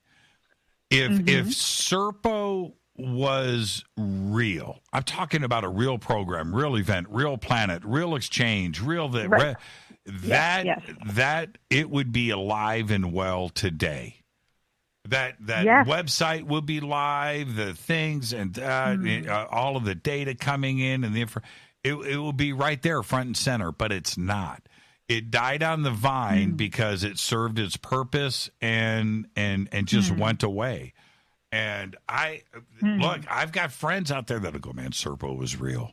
I've got I've got people, I've got information, and and okay, all right, me no, but I enjoyed it. I enjoyed it when it was live and it was action packed, and the letters were coming in, the new information, and it's getting posted. Wow. Right. Those were exciting times. That was like the beginning of the internet. There's a lot to chew on. Yeah, it was. It was a lot to chew on. And if you dig deep, there's supposedly these true, real, documents that have some black lines through them, but there's like a lot of data out there. I mean, I think there is even some website or some source that even names like the 12 pilots that we sent off and traded. Yes. I think it even gives their names. I remember looking at, and this is the thing, Carrie, this is what makes it so interesting for me, especially back then. They had the equipment list, right? All the gear that was being packed up in Jeeps and food and things, and they're heading off, and I was just so into it. Yeah, Serpo was cool. Serpo was cool, but I just think it was some very creative writing. Yeah. All right. There you go. I know. But hey, here's the thing, Carrie, and this is why it's 4 pipes for me. What's the bigger story? Aliens and an exchange program, right? Or the CIA building a website to mess with us? What's the bigger story? What's the CIA? Aliens, but no, it's not. No. The aliens. I mean, that's all cool. That's a cool story. But the CIA messing with the public in a disinformation campaign, and why would they be doing that? That's the conspiracy. That's the dark force. And to me, that's the bigger story. Well, it only could indicate, if that's truly true, that they're hiding something even bigger. Bingo. Right? And that's what I'm saying, right? So, an exchange program, ET, we're trading off our brothers and sisters and sending them off to another planet. That's a cool story. All right, that's Stargate. Let's go. Let's jump on the ships and head out. Okay, that's cool.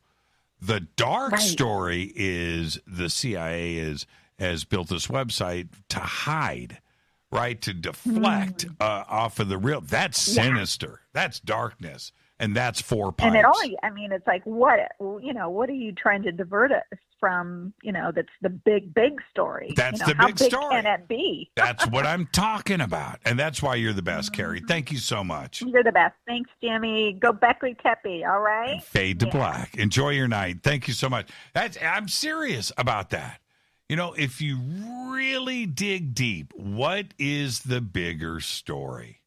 What is the bigger story? What is the real thing that is disturbing there, right? The CIA with the disinfo website feeding stuff out, right? I forget, what was it? Falcon and Condor. Who were the other ones? Sparrow, Crow, Bluebird, Cardinal. I don't know. But the aviary, right? Yeah, that was pretty cool. MK Hyper. That's pretty good, IPD. Let's go back to the phones. Hi, you're live on Fade to Black. Who's calling? Hey, Jimmy, this is Chris. What's up? Chris, how you doing? I'm doing well. How you doing, Jimmy? Where are you calling from? We're calling from New Orleans, Louisiana. New Orleans, Louisiana. What's your conspiracy from New Orleans tonight, Chris? I don't know much about a conspiracy. I wanted to talk to you about the machine elves. The machine. Okay, let's go. I'm all ears. Yeah, you're right. Okay, well, what do you think about the machine elves controlling the simulation such that they controlled it to the point where they manipulated things such that the government and the Kraken program seized the Scientology server from Frankfurt, Germany? Oh, man. You know, to put that together, right, let me give you another example. All right. Now, you just gave me a big, long list, right? The cogs in the machine that would all have to operate together, run by a lot of people, and pull it off in total secrecy, right? Okay. Well, Jimmy, hold on, Chris. Let me flip it over, though. Okay. The Apollo moon hoax. Now, the Apollo moon hoax, we never went to the moon. But, right, now this is the but with that. 400,000 people worked on the Apollo project in the United States. Biggest program in the history of mankind. 400,000 people. Nobody blew cover. Nobody came forward. Nobody, right? Nobody with the Apollo moon hoax. So does that make you feel like maybe the moon hoax isn't a hoax at all, that we actually went to the moon and everything is fine? So, you know what I'll with everything that you just listed to me, right? Everything down the pike, and nobody got caught. Nobody's singing like a bird. Nobody has any proof. That just makes you wonder. That's all that I'm saying. And you can't have one without the other. Right? There, you can't say, well, that was pulled off, but okay, but this one's different. What say you, Chris? Okay. You see what I'm saying? Do you understand where I'm going? I hear that, but considering that, I guess we must consider the fact that there's no conspiracies, but there's also no coincidences. No, you got to go there. That's an easy way to go. Right? That's an easy way to go. But I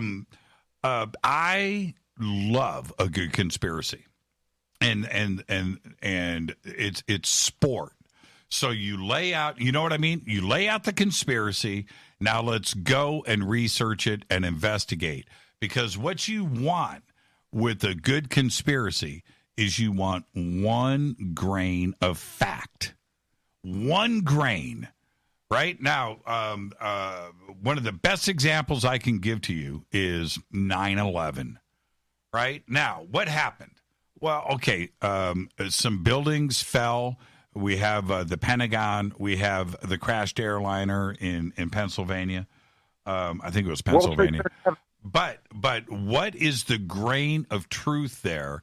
What that makes you back up and go, okay, something funky is going on. I don't know what it is, but if this is a fact, then something else is wrong. And so with 9/11, it's not about suitcase nukes.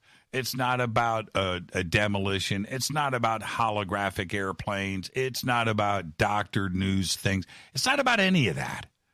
Okay?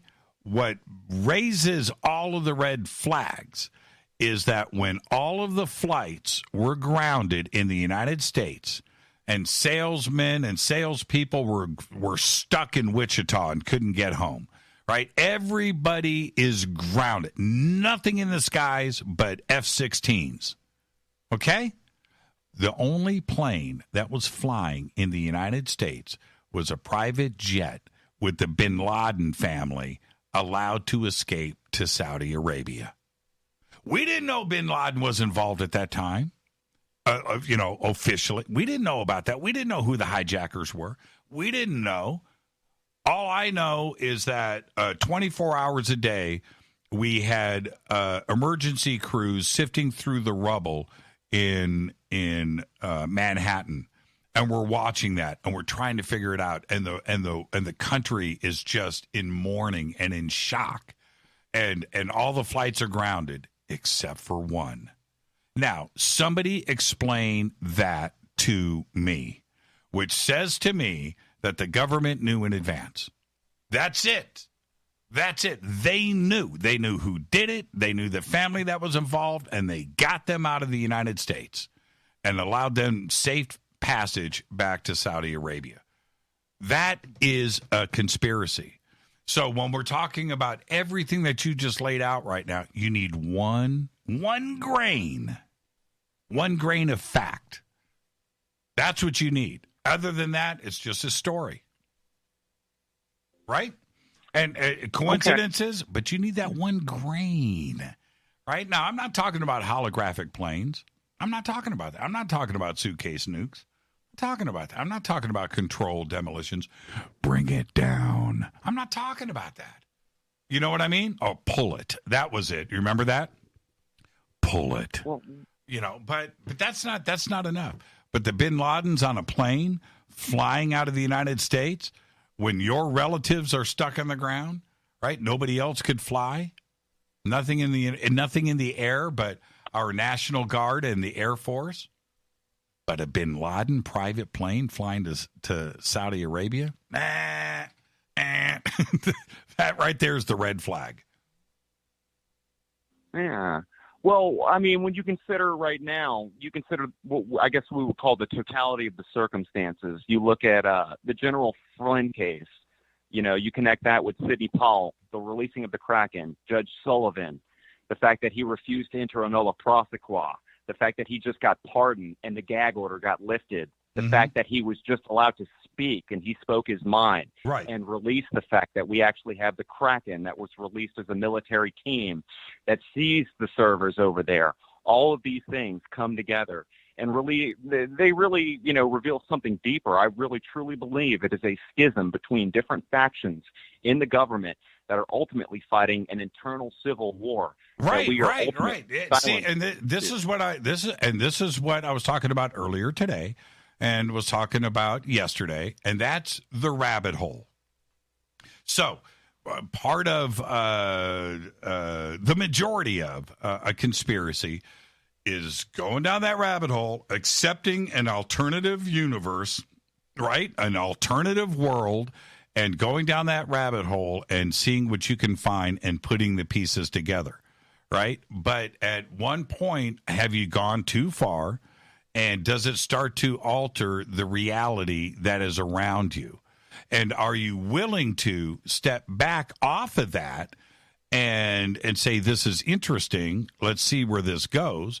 Or are you going to believe it and go all in? And if you believe it and go all in, that's the danger zone. Because if it goes in the opposite direction, then your belief system is wrecked. And you don't want that to happen.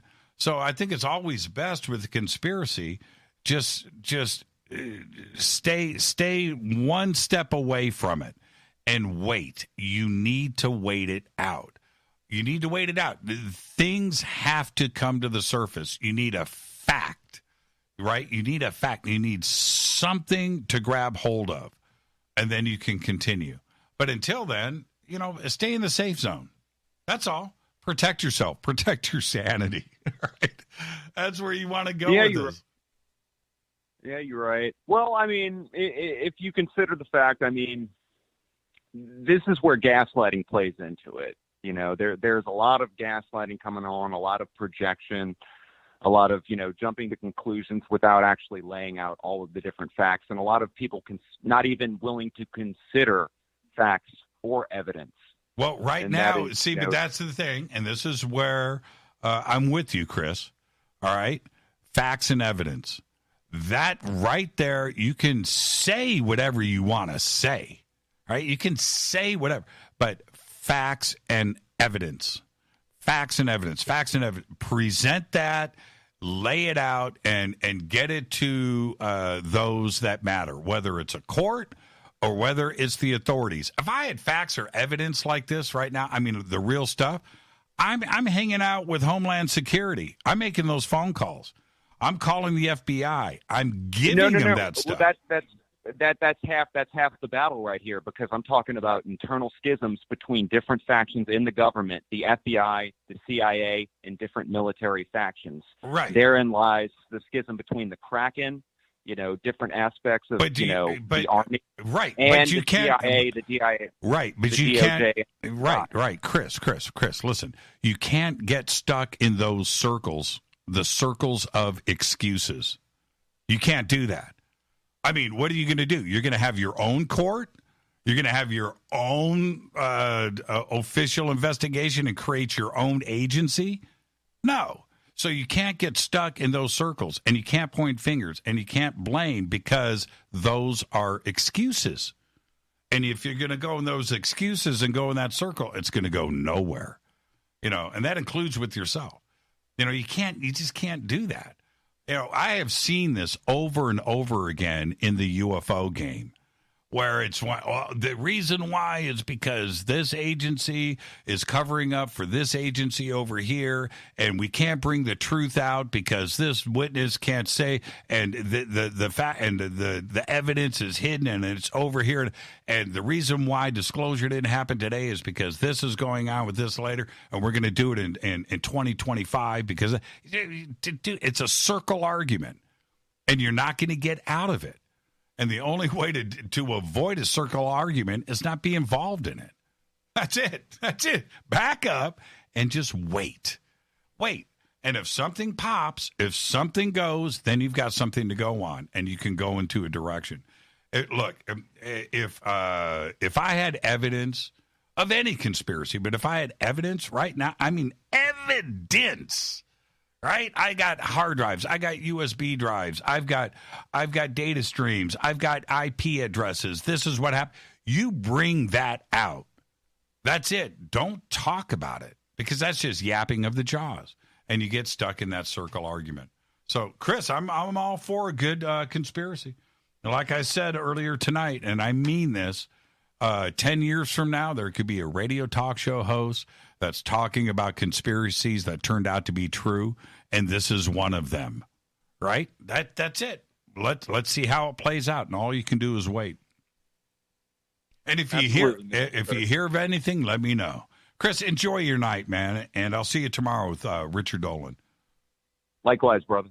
Awesome call right there. You cannot get stuck in a circular argument. You can't do it. Well, this is happening because this is going on over here. No, this is it's exhausting. It's a waste of time. This is Fade to Black. I'm going to take a break. It is Tuesday night, Fadernight, open lines all night long. 747-228-2051. If you're on hold, stay right there. And more of your phone calls are next. I'm your host, Jimmy Church, on the Game Changer Network and KGRA, The Planet. I'll be right back.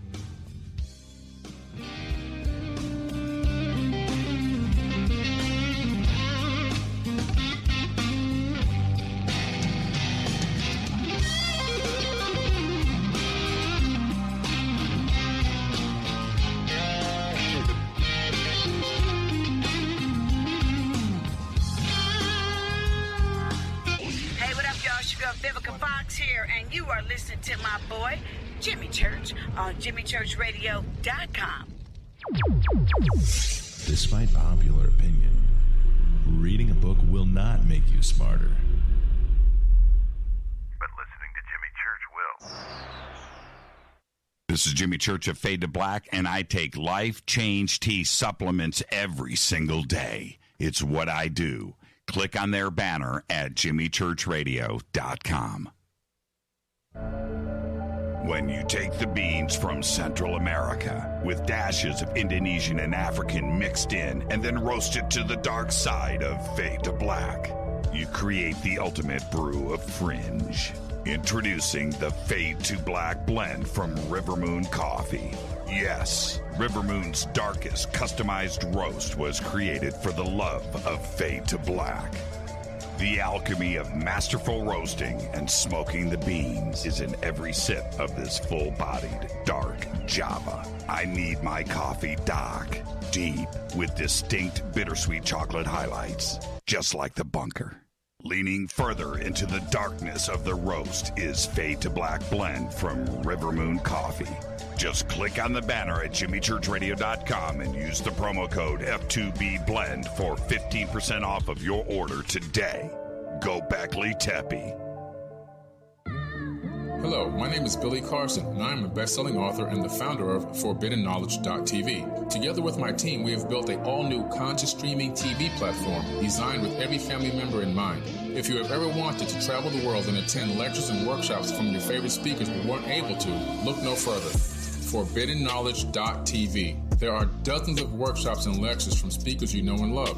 We have also included amazing categories to assure that your consciousness is entertained and elevating on a daily basis. Amazing interviews, ancient history, ascension knowledge, wisdom teachings, documentaries, conspiracies, mysteries, health and fitness, conscious cooking, meditations, finance, yoga, and so much more. To start your free trial on any mobile device or computer, surf to ForbiddenKnowledge.tv. That's Forbidden Knowledge with the number 4, ForbiddenKnowledge.tv. Again, visit ForbiddenKnowledge.tv today. The older we get, the more important it is to stay active and healthy. I exercise regularly, eat right, but recently some new aches and pains have really put a cramp in my routine. A good friend recently told me about Angioprim. She said Angioprim is the original liquid oral chelation supplement, helping people since 2003. Chelation helps remove toxins, heavy metals, calcium, and cholesterol in veins and arteries that may cause blockages and lead to unexplained pain. Research shows the active ingredient in Angioprim has superior oral chelation action that may help promote good cardiovascular health. After a few weeks of taking Angioprim, my pain was gone. Now I'm back and more physically active than ever. Find out more. Go to angioprim.com, ANGIOPRIM.com, or talk to a trained consultant. Call Angioprim right now, 954-882-7221. That's 954-882-7221. Are you intrigued by Paranormal Talk Radio? You'll love the new Paranormal Radio app from TalkStream Live. You'll find a great selection of talk shows covering UFOs, ghosts, strange phenomena, and much more. Download the Paranormal Radio app now and start listening to the very best in paranormal talk entertainment, including the network you're listening to right now, the Paranormal Radio app, free in Google Play and the iOS App Store. This is Kristen, Erica, Brittany, Gabby, and you're listening to JimmyChurchRadio.com. It's not a lifestyle we chose. We were born this way. KGRARadio.com.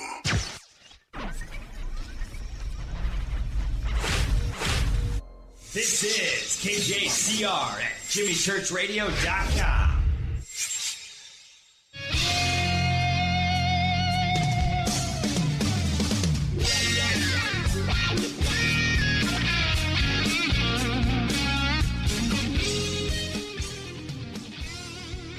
Welcome back. Fade to Black. I am your host, Jimmy Church.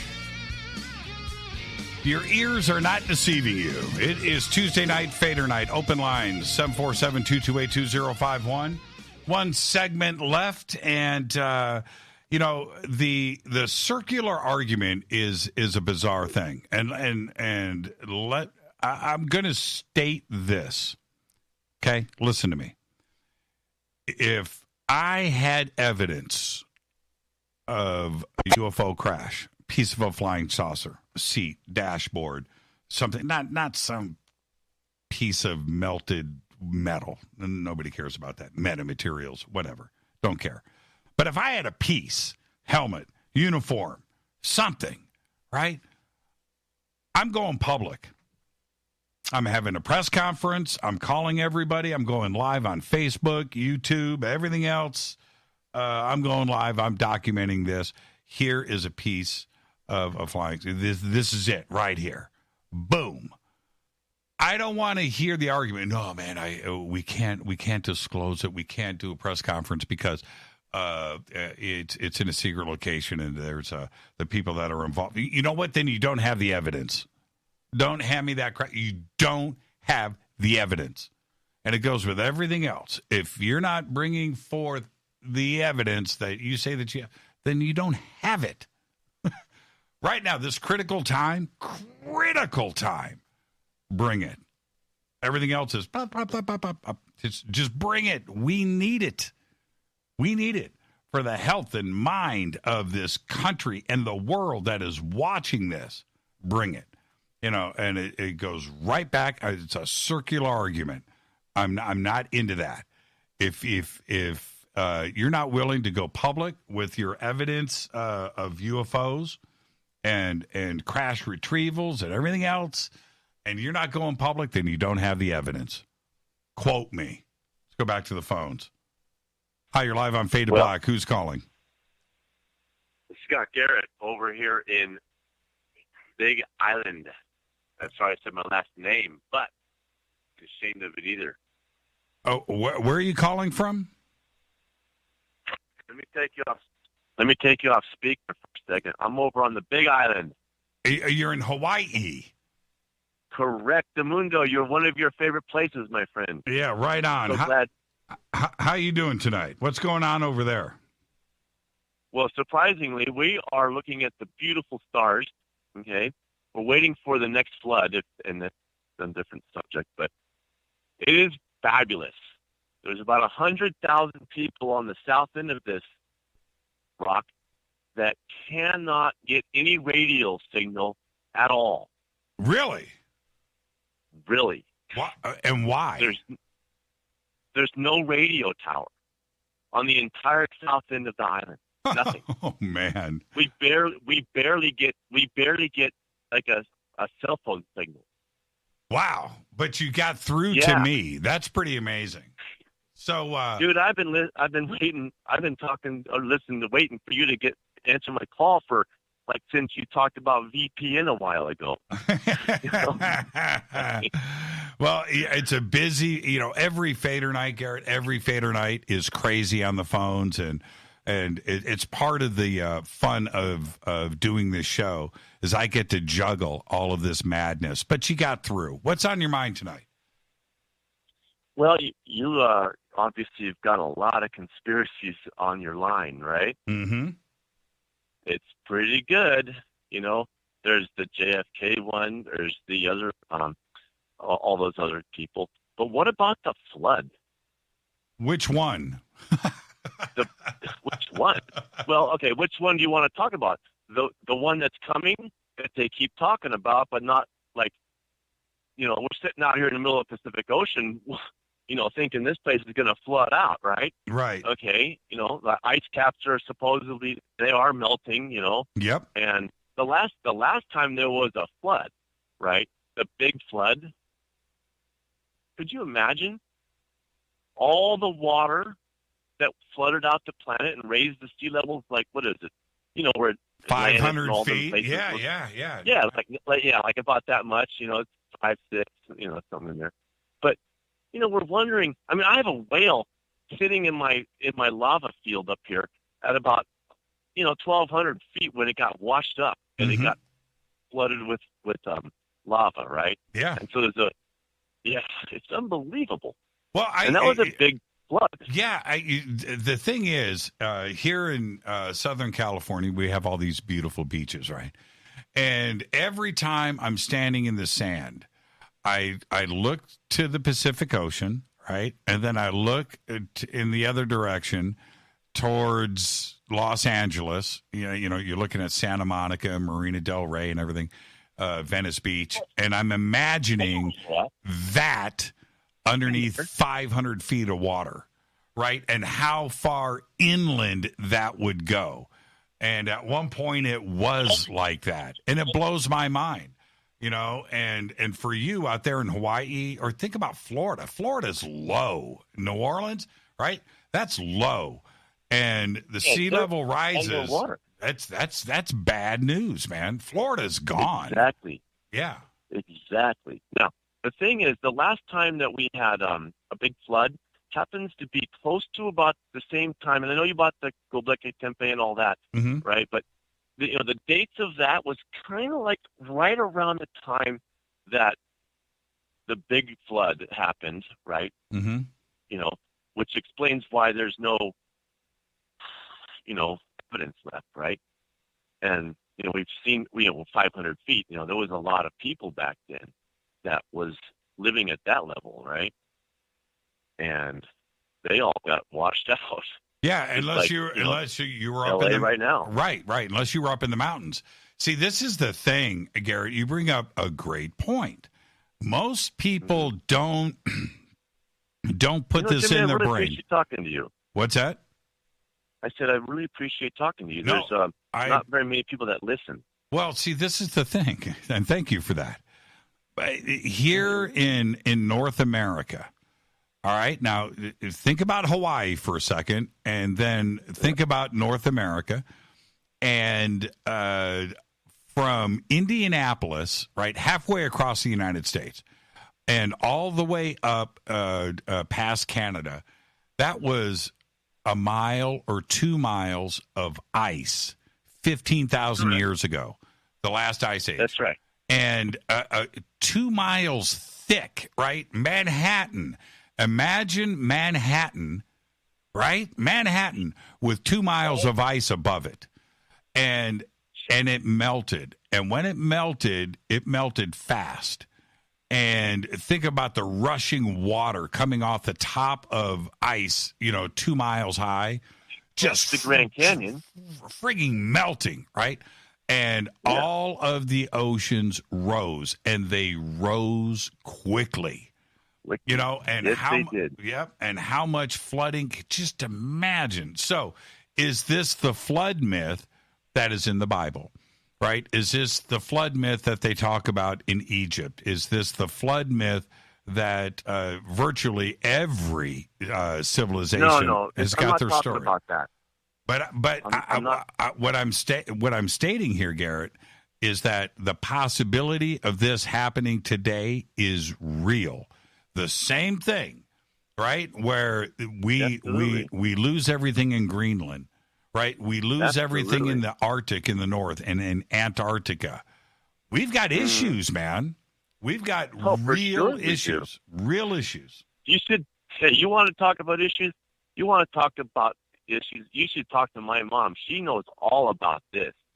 All right, she's fabulous. She's cool, huh? Oh, way cool. That's what I'm talking about. I got to give some props for her because she's been talking about this forever. Like, for instance, one of her interesting subjects is to be able to lighten the planet up. Let's say if you take something off this planet, it's going to get lighter, won't it? Like all of our space little probes that we're sending up over there to Mars to look at the old oceans that came down here. Mm-hmm. That's making this place a lot lighter.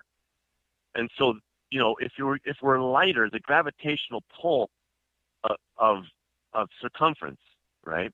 As you go around like a spinning top and all that, you get pulled in just like a foot or two, right, at a time, and that's a lot of weight, Yeah, if we didn't have the water here, how much bigger would we be? How much bigger? Yeah, if you didn't have the weight of the oceans pulling back. Yeah. Think about that. Can I give you a couple, what do you call them, pipes on that? Hey, that's deep. That's deep. I'll give you, dude.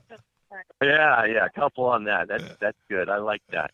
Hey, you're one of the first people I've talked to that actually understand this. I appreciate that, Garrett. And don't be a stranger, man. Call back anytime. Will, call me back. I'll talk to you. You got my number on your roster there. I do. See you later. I do.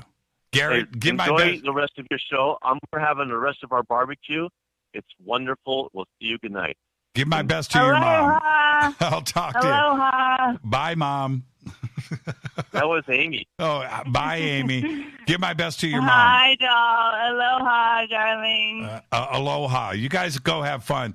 I can only imagine how cool it is to be barbecuing in Hawaii any day of the week. And there you go. Let me see here. Who am I going to bring on next? We are going to go here. Let's see if I can do that. Oh, no, I don't think so. All right, let me go here. Let's see if this is possible. I don't know if it is. It might be possible. 3, 2, 1. Hi, you're live on Fade to Black. Who's calling? Hi, Jimmy. It's Deb. Hi. Who's this? You know who it is. It's Deb. Oh, it's Ed. Ed, No, how you doing? Okay, all right. Okay, Lurch, whatever. Okay, all right, Fred. Or Church, or... All right. Okay, Lurch. Anyway. What's going on? What's going on? Okay, 2 conspiracies. Okay. Twitter comes first, since I just went to that drama, and then Bigfoot, okay? Okay. The Twitter thing, okay. Since a lot of the Fadernights, including you, followed me again, I had to do a duplicate at what Awakening Man calls us a sock account. I had to do a duplicate account. Okay. And the reason I got suspended was because I said that, and I won't say their names, but I said certain bad actors either needed to have their asses hauled off to Gitmo, or I wanted to see them burned at the stake in the town square. Oh, that's stupid. And no, because listen, if someone told you, Church, man, you need to be drawn and quartered, or they need to put your head on a pike, or whatever, that's medieval, medieval times humor. That's like, from watching the Tudors, and we don't do that to people anymore. It's a joke. Come on. No. There is a zone that you don't go into. That's just a zone. That's just a zone. And you can try. You can try in your own mind to justify, but you know what the intent is. Okay, your intent is the same. So no, that's a zone you don't go into. Why do it? I would never do it. I would never. Oh, you know me. I was inflamed, and I did it, and I took a chance, and it didn't work. And they said I was inciting. They said I was inciting violence. Yeah. You are. Okay. Well, I was punished for it. Yeah. Okay. So now I know I can't use medieval humor, because I watched a lot of medieval humor dramas like The Tudors and a lot of period dramas from back then, The Crown, all that stuff. And back then, they did really medieval, torturous, horrible things to people. Like I said, we don't do it anymore. So. But Deb, you can justify it in your own mind, okay? Yes. But that doesn't change the intent. You know what you were saying. So that's it. So that's it. There's a zone you don't go into. I mean, look, if I'm buying a car, right, and I go in to the sales manager, and I go, man, your salesman should be drawn and quartered. Why would I say that? He'd probably look at you and go, "Did you catch him doing coke out in the?" But why would you say that? Why would? That's just not. That's not kosher. I know what I'm saying, and I know what the intent is, and that's not cool. That's not. Well, my best friend, he says, "Debbie, you're the queen of justification." Yeah. So I think you just clarified that. Yeah. That's all you're doing. I mean, I mean, why? I mean, it doesn't. I mean, who cares? Sometimes the mood just hits you. It's like you say, it's just social media. Oh, the mood hits. The mood hits me all day long, but I don't do it. Well, sometimes I do.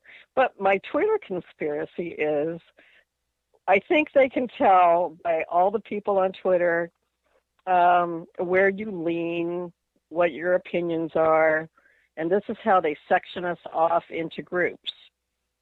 And if they ever wanted to comprise a list for nefarious purposes, they certainly have that information at their own hands that they can use. Amazon's got that information. Mm-hmm. Everybody's got that. The internet knows you better than you do. I guarantee it.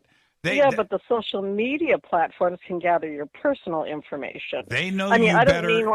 I don't mean like Amazon. I mean like Amazon can't tell if you're a conservative.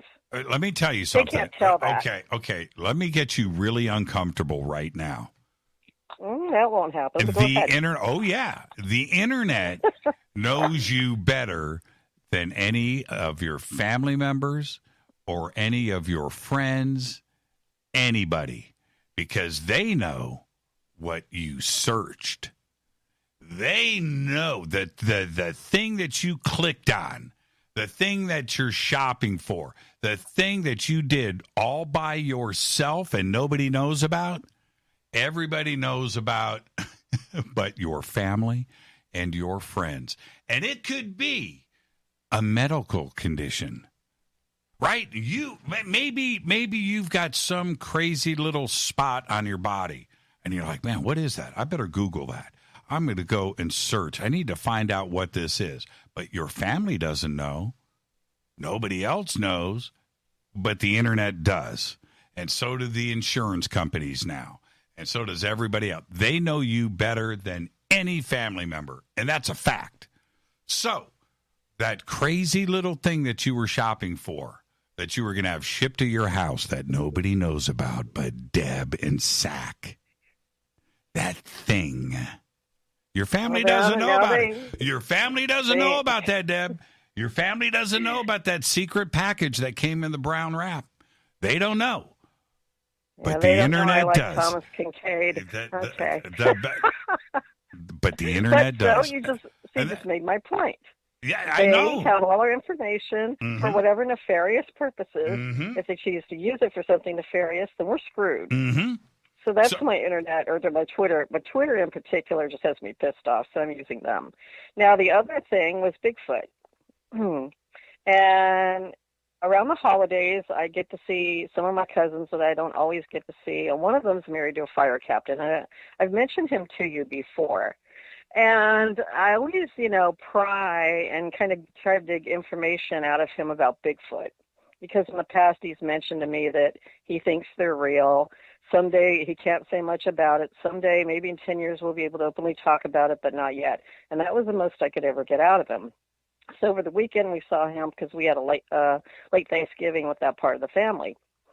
And so, I always wait till he's, got his guitar out and we're doing keyboards and singing, having our little sing song. And I wait till he gets some wine in him. And then I pull him aside, hey, Matt, I go, what's the latest on Bigfoot? What do you got for me? He goes, man, I knew you were going to ask. I go, well, with all these fires. He goes, yeah. We've, I know guys that have recovered bodies. He goes, and they've found some alive and given them treatment. I go, no, come on, you're BSing me. He goes, no, I'm serious. And I looked him in the eyes, and he was not smiling. He's a real serious guy because of the kind of job he does. He goes, no, they're real. They're out there. He goes, thing is, we can't talk about them. He says, they're not animals. He goes, they're part human. I go, really? He goes, yeah, they're part human. He says, they're a species. And I go, well, how come we never find their bodies? He goes, well, Deb, there's this thing called forest management.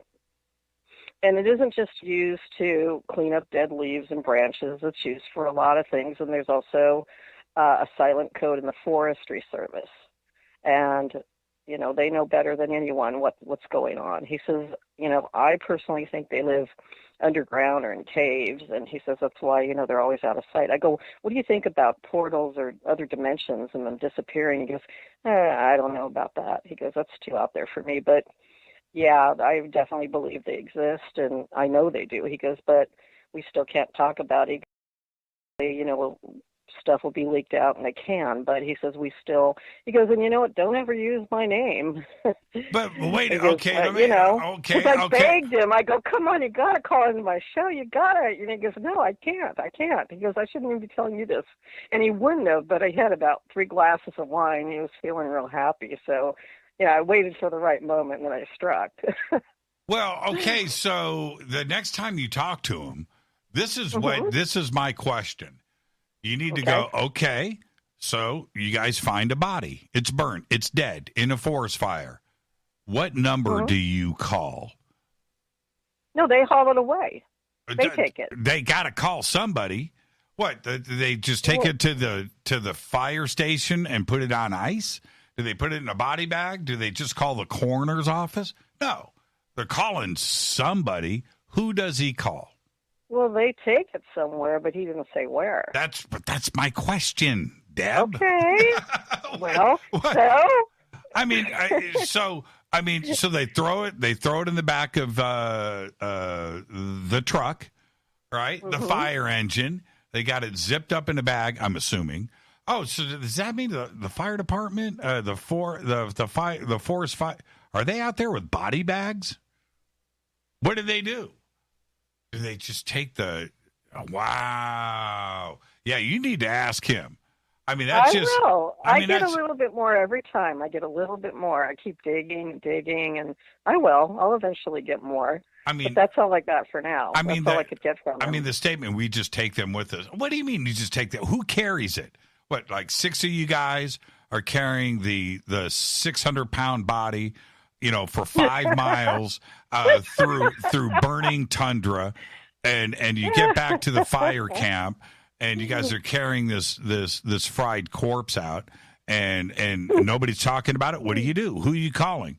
How do you get it out of there? What kind of body bag do you have? Do you roll it up? Are you rolling it up in a tarp? What are you doing? I want to know. I want to know. So do I. So who could help us maybe with some of this information? I'm dying for you to get David Paulides back on the show. He was on the fence about Bigfoot, Jimmy, until he saw him. He started seeing them, and now he hunts them. Yeah, he hunts them. I don't think David, it was kind of weird when I first talked to David. This is a person. When I brought up UFOs and Bigfoot to him, he kind of shot me this look, like, and trust me, he's a big dude, right? So when you get the David Paulides look, and I told him this to his face, you get that look, he scares the crap out of you. You snap to attention. He's intense. You behave, but he's a really nice guy. But when I brought up that subject, it seemed like I don't think he wanted to go into that zone fully. He didn't want to commit to it. Now he's different. He'll go right. He'll go the alien Bigfoot route, and he's just found too much evidence. So there's too many things that point in that direction for him. He's actually seen them. Yes. He has seen them, and he looks for them now because he knows they're real, and he's seen them. And he says the funniest thing about used to do UFO conferences, and then he'd go do Bigfoot conferences, and he says, and the thing is, there's common elements about both in the same different communities. They're all the same stuff, basically. He says if you go to a UFO conference and you just switch the terms around, you could be talking about Bigfoots. He said the two communities don't like or respect each other, but they're almost one and the same. And I'm sure he'd talk about that you got to reach out to him, Jimmy. You got to get him on the show, man. It's been a long time. Have a good night, behave, and we'll see you tomorrow. I'll behave if you behave. I always behave. I always behave, Deb. Have a great night. You too, dear. Bye. Bye. Great phone call right there. I gotta roll. I'm looking at the clock, and I am at the end of it. What a great night tonight, and thank you for everybody coming in last minute Fadernight on a Tuesday. But I'll bring up another point, though. If you go into a church, Sunday morning services, that's the same as the UFO conference. Just replace angels with aliens, and you got the same conversation. Fade to Black's executive producers, Rita Camurian. Show is produced by Hill J. Palm, Renee, Dennis, and Kevin. Announcers are Steve Harder, Gene Vito, and Mark D. Kovar. Webmaster is Drew the Geek. Music, Doug Aldrich. Intro, Spaceboy, spaceboymusic.com. Fade to Black is produced by KJCR for the Game Changer Network, and syndication is KGRA. The Planet. This broadcast is owned and copyrighted 2020 by Fade to Black and the Game Changer Network, Inc. It cannot be rebroadcast, downloaded, copied, or used anywhere in the known universe without written permission from Fade to Black or the Game Changer Network. I'm your host, Jimmy Church. Tomorrow night, Richard Dolan, his new book, The Alien Agendas. Until then, everybody be safe. Fade to Black.